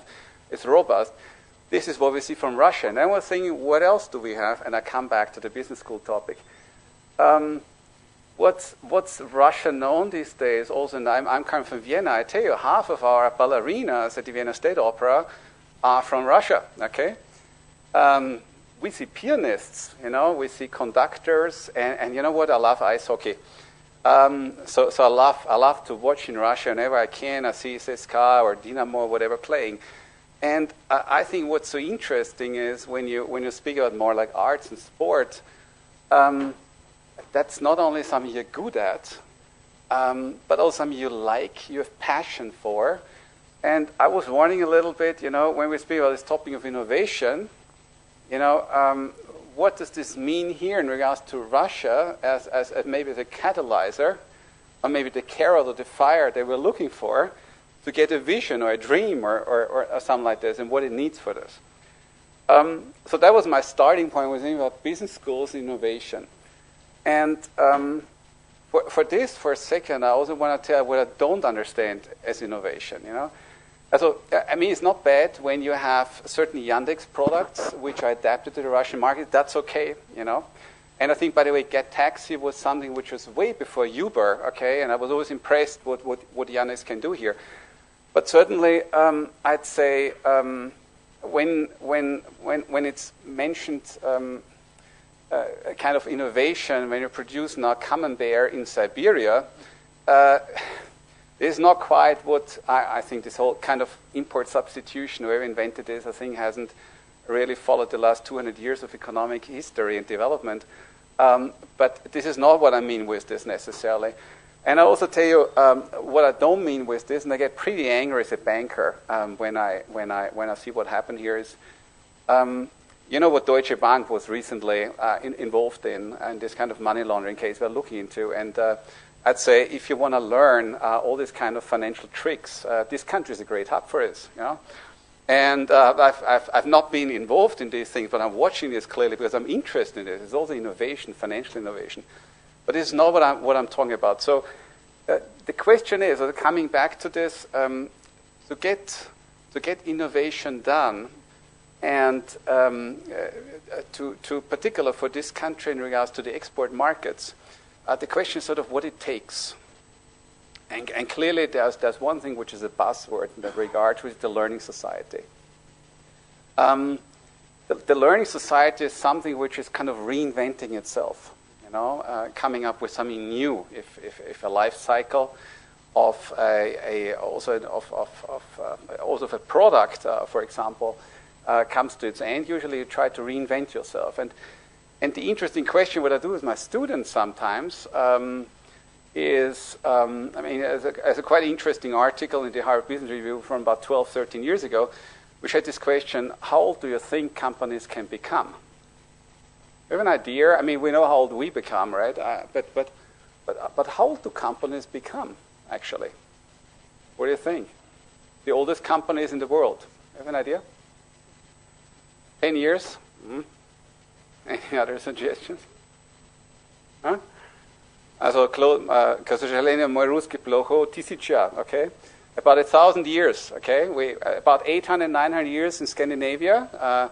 We have a company, for example, called Stora. Stora today is one of the dominant paper and packaging companies. It's been around for 800 years. And it's also quite interesting because you can ask yourself as a key success factor what it takes to become old. We know, of course, many companies are dying in the early stages. You know, when you have a startup, probably half of them are dead within 18 months or so. That's clear. You know, that's happening. But what does it take to become old as a company? And when you ask this question, you realize it's not the product, it's not the technology, it's nothing of this. It's actually the culture of a company to be resilient and reinvent yourself after a certain period of time. Also when you look, for example, at Nokia, that you know still, I mean, you know, the older ones of us, the younger ones have already other ones, these Nokia mobile phones. Nokia, about 50 years ago, basically produced conveyor belts. You know? And before this, they were in wood. And then they got into mobile phones, and now they sold it, and we're all wondering what they're going to do next. Okay? So the lesson is very much, it's the culture. And when you think about now what it takes to be innovative and change, what kind of culture you got to have, it's probably something which is linked to a lot of self-reflection, asking always questions about yourself, how good you are, what you can do better, how you can improve, which is sometimes, admittedly, quite painful exercise and process, not easy. It's about listening. And frankly, I mean, I don't want to get into politics and all this, as for other people to do, but of course, to have something like an open society, that helps. And I must admit, unfortunately, whenever I do business or anything else, in Russia, usually you slip into politics. I don't want to do this, really. But an open society with a lot of exchange of ideas is a very, very important feature, you know. And in that regard, so what we heard today about learning in teams, I also think it's so important that people learn from each other. That's the same thing from an international context. Now, this kind of learning brings me back to something else. How do we learn? And when you look historically, I've always been wondering about this. When you look through Vienna, and you know, years ago I didn't understand this. Why, for example, all the shoemakers were in one street. It's ain't stupid because, I mean, you have all these competitors sitting next to each other. And it's true, but at the same time, you have synergies there in regards to size, in regards to bargaining power. But also it's a learning exercise. You know, you can learn from each other, you know, and in that regards, build a better position. And when you think about this kind of learning clusters, you end up fairly quickly with someone called Michael Porter, and you may know this book, this Competitiveness of Nations, which is one of my Bibles. You know, it basically asks the question, why could Benetton only be invented in Italy? It's very simple. They have a long tradition for this, you know, and you know the Benetton brothers and their sister started one day with knitting and then sort of outsourced this, but there was sort of an interest in this and fashion, you know, and you're around close to Milano. And it's there. Or why is Formula One only in southern England? Okay, it's all there. Well, because you have a certain concentration of a market, of demand, of supply, of an infrastructure. In some industries, you may have also tax incentives and so on and so forth in a certain region. What's insofar quite interesting, what I saw yesterday, being at one of these panels, Russia is right now working on a plan, this 2030 plan. We're wondering what's going to come out of this. Because for the last couple of years, I was just wondering, where is this plan? You know, why isn't there more self-reflection, or in some regards, you know, what are we good at? What do we want to achieve? And where's our plan? I was always looking for this. Do you have a plan? So hopefully there is one. Now, clearly there are successful clusters in Russia. It's not on the oil and gas industry across the country. When we look at Kaluga, okay, is a very interesting and very good and very successful cluster. And it's also interesting in these difficult economic times. How business also in that regard is changing. I mean, Volkswagen, for example, they built a huge plant there, and they were close about thinking, you know, the car market has crashed last year by 40%. We're thinking about closing it down, and then the ruble collapsed. So what they're doing now, they basically export all these engines to Mexico. Huh? Who would have thought? I mean, it's an amazing thing, but kind of you have that.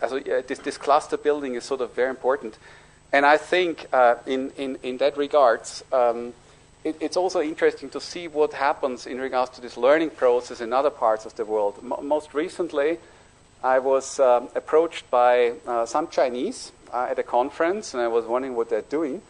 And at the end, they were telling, we're building a knowledge city. I say, interesting.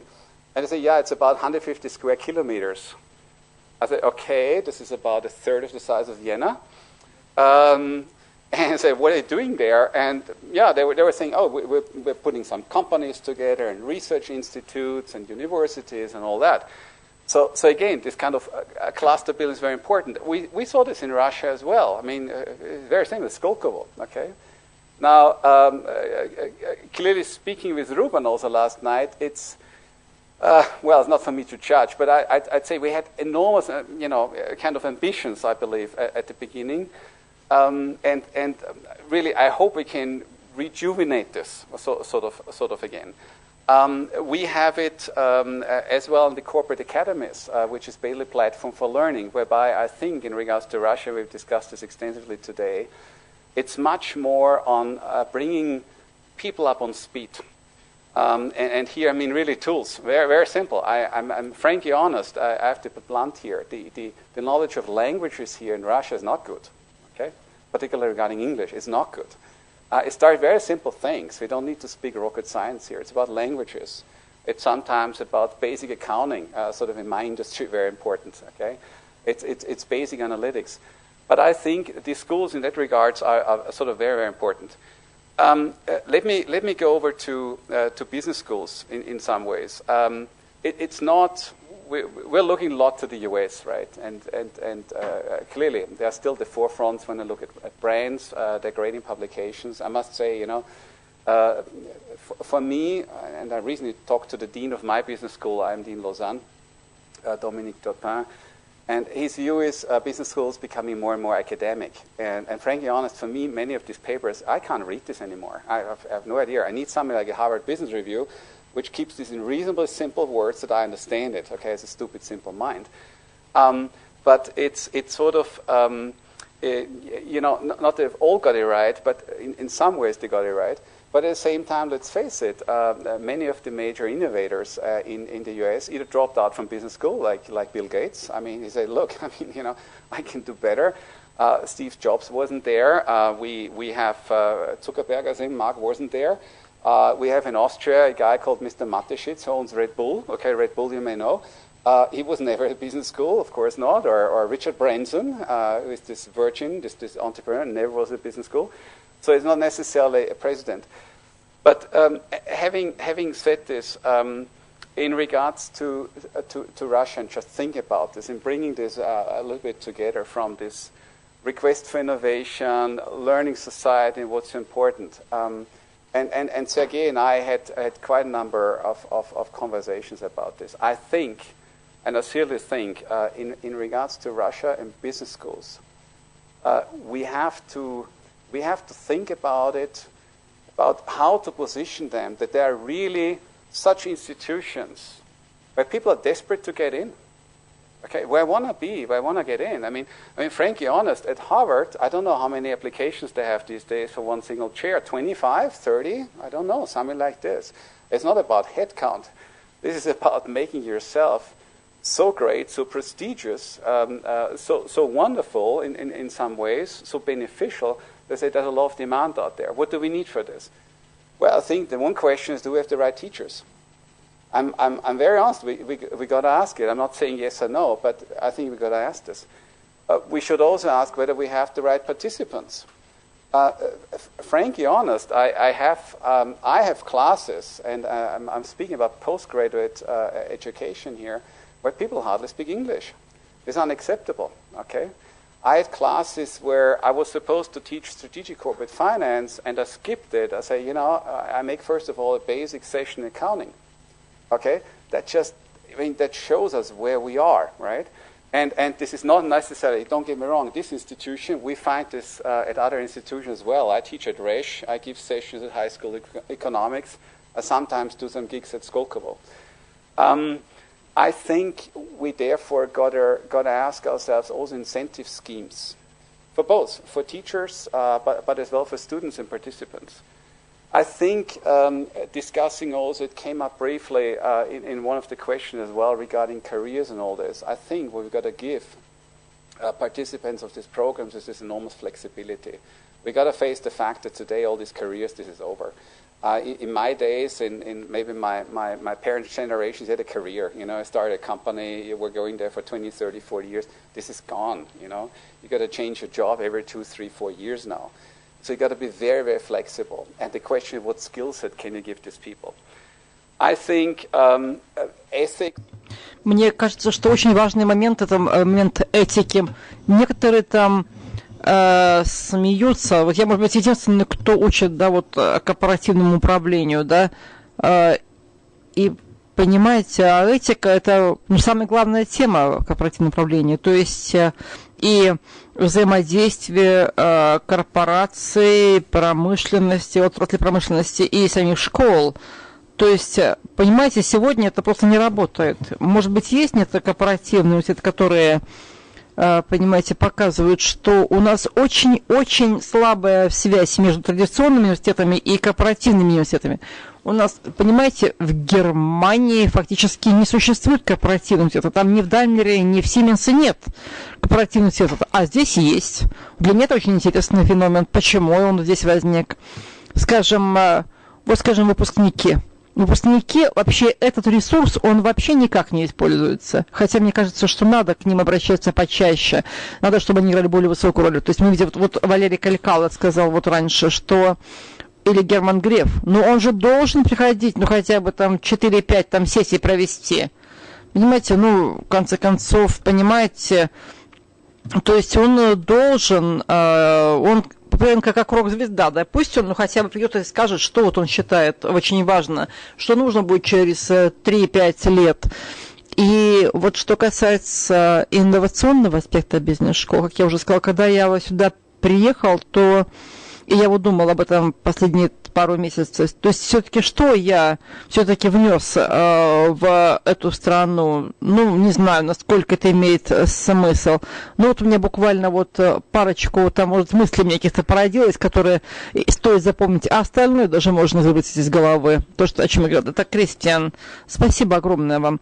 Может быть, есть вопросы к Кристиану? Да? Хорошо. Так, итак, Щербаков, который является генеральным директором корпорации Dell в России.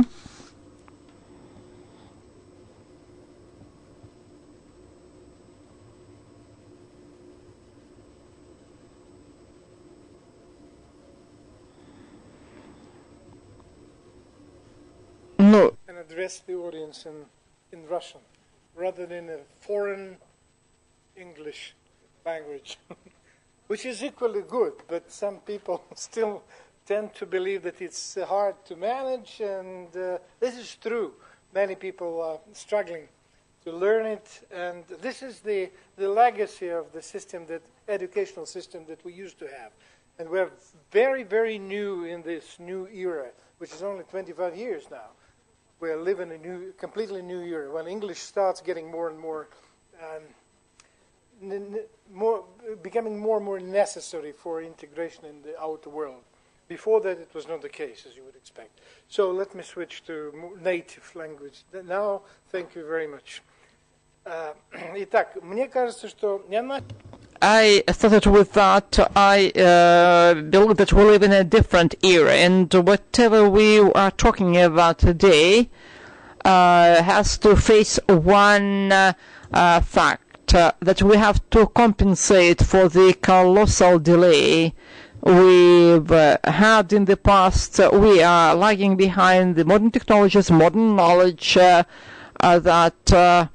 and this is a legacy. We were focused on a different thing before. And when a management education has been developing for 50 or 60 years in the other parts of the world, some people claim that it has been under development for 100 years at least. We've never even heard about such a thing as management education.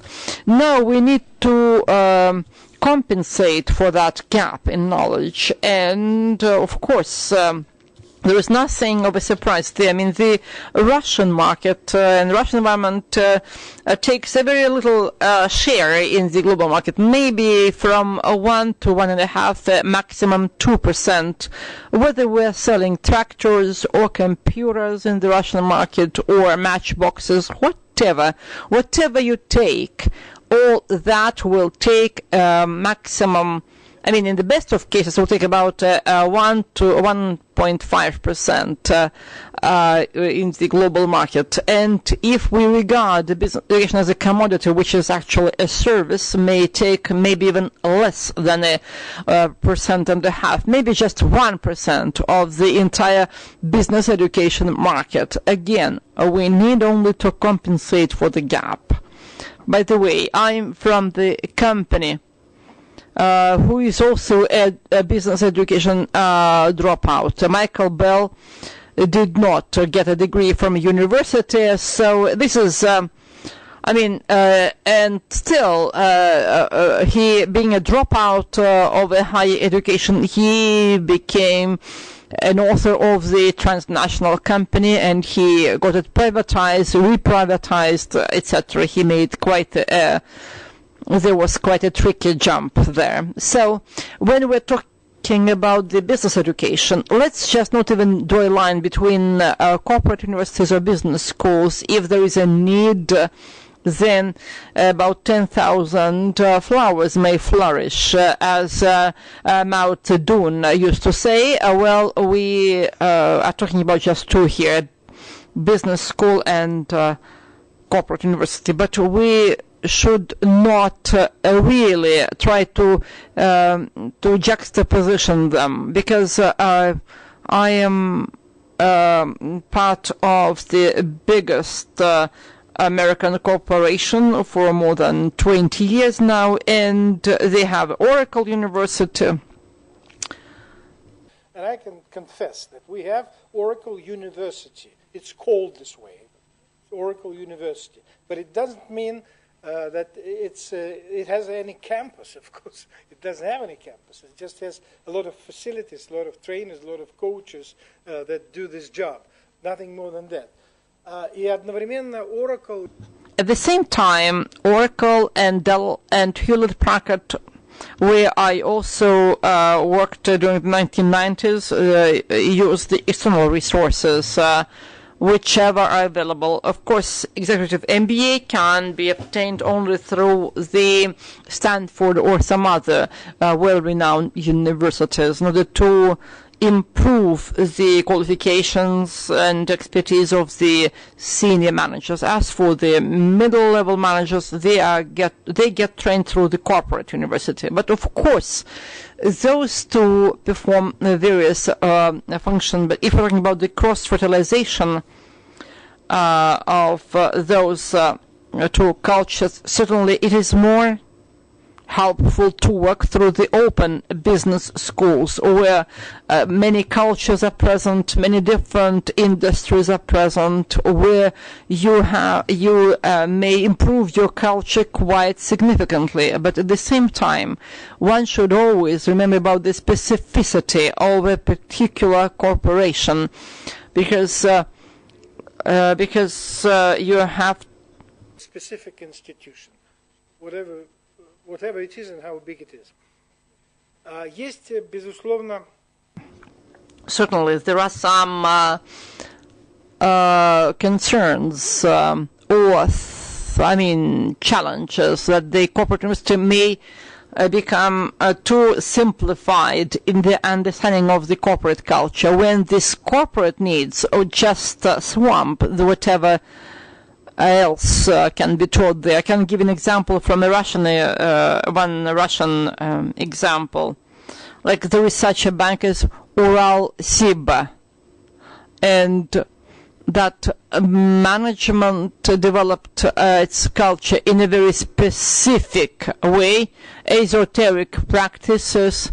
And if you build a corporate university based on esoteric practices of an owner of that bank who has a very, very specific attitude towards the global culture, then you will get a very funny result. And Ural-Sib, in fact, got that result. They discontinued as an autonomous organization, and now they are trying to sell themselves to whoever wants to own that bank, and that is a danger. And of course, there is also a lack of motivation for the corporate education client. I mean, at least the Dell corporate university wants to see me as a client, but I sometimes feel that there is a lack of incentives for me. Sometimes they tell me, well, let's go through the management leadership course. And I'm telling them, no, I don't want that, because I can teach that to whoever. Because I can easily teach you some leadership culture or intercultural leadership. But why would I need such a course? But the corporation doesn't want even to have my opinion. They simply kick me to that course. And when there is a lack of that incentive or motivation, I don't think it's the right approach, but again, corporation doesn't seem to be interested, in my opinion. And that may refer to Sberbank as well. Corporate universities, I believe, in Russia now perform a function of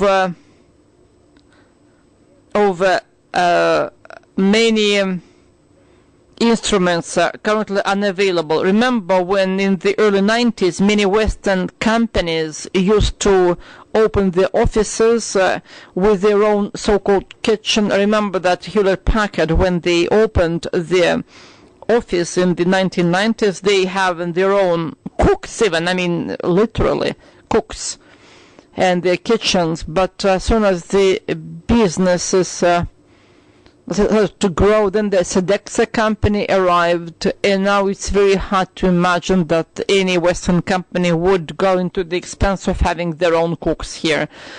I believe that the same thing may happen to the corporate universities in Russia.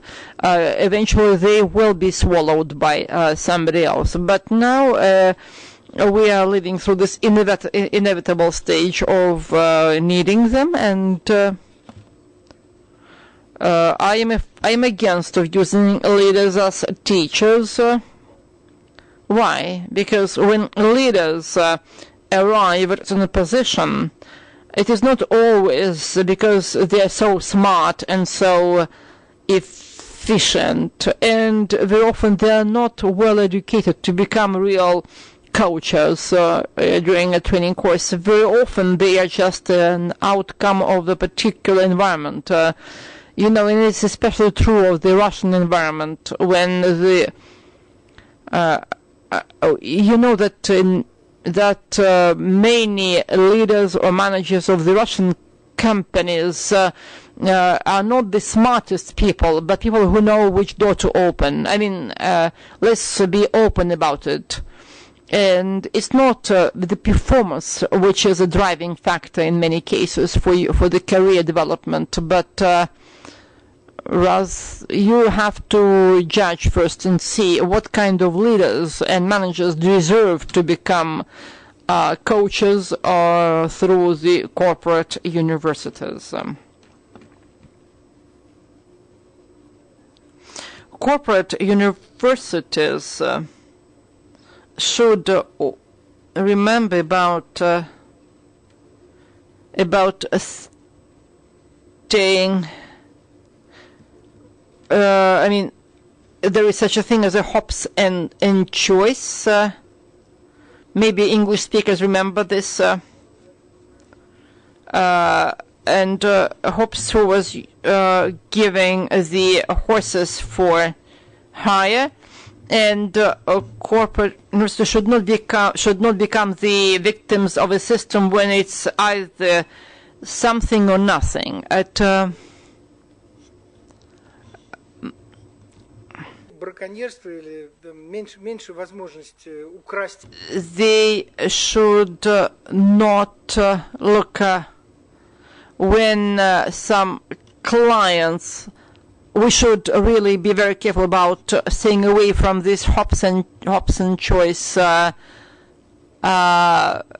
syndrome, because Hobbes used to identify what kind of a horse you will hire, and when a client cannot choose, but rather have to live with an imposed choice, well, the corporate university should be the free actors in the market. They shouldn't impose their choices on their clientele. And there is such a phrase that I really love, to think outside the box, that many corporations think. It's under the work, and they say, remove the box. You have to remove the box. Well, to the person, and then he will be more effective, 100 times more effective sometimes. And this is when we talk about real innovation and about creativity. You can't make the person be creative sitting in the box. You cannot. Or of course, you can make him being a little bit creative within the box, but you can't expect this big return on investment on these assets. Anyway, so that's my 5 cents. Life experience is important, of course, and internship, it's all about life experience, is something that I will support with both hands. And in general, I think this is my favorite item. I'm sorry again, I'm switching to English. I will try to re-switch to Russian. My favorite item is soft skills. Тот самый эмоциональный интеллект, которому мало кто может научить. К сожалению, бизнес-школы, вот very few institutions may train you in soft skills. When I looked at those soft skills in your presentation, I didn't find the so-called emotional intellect there. Look, in empathy, the ability to cooperate is not only the communication skills. But you can't make them feel that they belong to the same race, that they are the same human beings. And being the human being inside business is by far more important to foster not just empathy and understanding between and among the people, but to foster the ethics, which we were focusing many times during this conversation. I think this is that the business education is still missing the specific focus on developing emotional intellect or emotional skills. And at the end of the day, finally, I just going to leave you with one advice. All the business education agents sitting in this hall, please bring back the spirit of university into the university, the spirit of dissent, the spirit of revolt, if you wish. open the doors and remove the boxes, and then you will have much bigger return on investment. It similarly relates to the corporate universities and to the corporate world. But in a corporate world, of course, it's more difficult to do, because corporations are definitely more limited in reshaping or changing themselves, and they have much more troubles in doing so, to be honest, than you guys sitting in this hall. And open the doors and bring in the winds of freedom into the university. Thank you.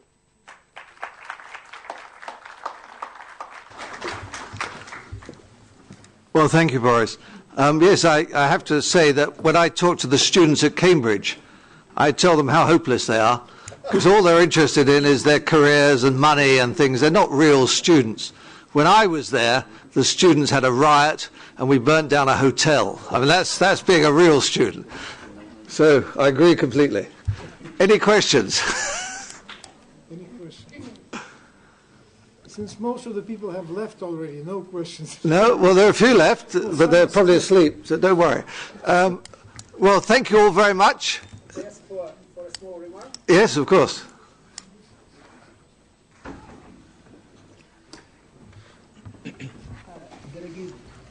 Put it on.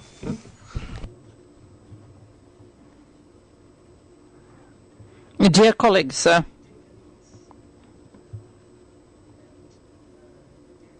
friends, in fact, before Sir Paul would make his final summings, I wanted, on behalf of you, to thank all the participants of this great panel, and especially our foreign guests who sometimes crossed half of the planet to come here, for their presence, for their sharing of their knowledge and expertise with us, for their fantastic humor, for their great slides, for very interesting summing up. Let us applaud to them.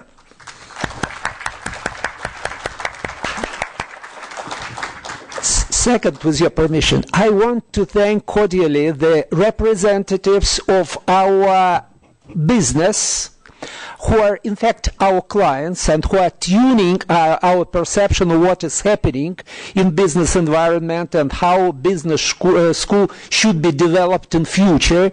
It was very interesting experience, and I like the discussion that took place here in between the representative of corporate university and business, corporate university and business schools, because from my point of view, and here I'm speaking not like a dean of one of the leading business schools of the country, I'd rather speak like a president of Russian Association of Business Education, sort of amalgamation of 100 leading business schools of this country. The models of business schools, of corporate universities, of training centers, etc., they can differ if we do something which is important for our clients. If our clients come to business schools, to training centers, to coaching groups, then the market needs that. And as a final word, I'd like, in fact, it's not a quotation, I don't remember exact quotation of Mike Page, but I remember one very important word when he was answering the question of our metal industry. This word was diversity of those who provide business education. I consider that this word diversity is very important for our country. We have different clients, and we should have diversity of methods, skills, formats, business schools, business centers, corporate universities, to bring the necessary service to our very different clientele. And second thing, which I'd like to stress on behalf of myself, second thing, plus to diversity. This is mutual respect and patience. Let us discuss, let us dispute, and let us respect each other. After all, that brings very good benefits for our clients, for the Russian and the world business and management. Sir Paul, thank you very much for this permission for me to say a few words. Thank you. Well, Sergei, thank you, and thank you all very much. So don't worry. It's been a good session. It's been a long session. Thank you for your patience. Thank you obviously to all the speakers, but it would have been a bit hopeless if the speakers had been doing it in an empty room. So it's very good that you all came along. I hope you've learnt something. I hope we've managed to innovate, certainly the senior members of various business schools who are here, to think about what changes might be appropriate, because there's room in Russia for all these institutions. Russia still doesn't have a lot of business or management education, even when you put all the business schools and corporate universities and training places, put them all together. It still has quite a way to go in getting a managerially skilled workforce. For too long, under the previous regimes, scientific or technical skills or functional skills were what led to you becoming a leader. If you're a good research scientist, you might become the director of a research lab. Probably the last thing you wanted to do, but you were promoted on the basis of that. We have to get away from that, because management itself is, and leadership are, absolute skills themselves. Whether they can be taught, whether they can be learned, whether you're born with it or you can actually build upon what you've got, that can all be debated. But there's no doubt that going through a process does improve management and leadership. And there's plenty of room for everybody in Russia, and let's just look forward to further development of this sector. So thank you all very much for coming, and maybe see you next year. Thank you.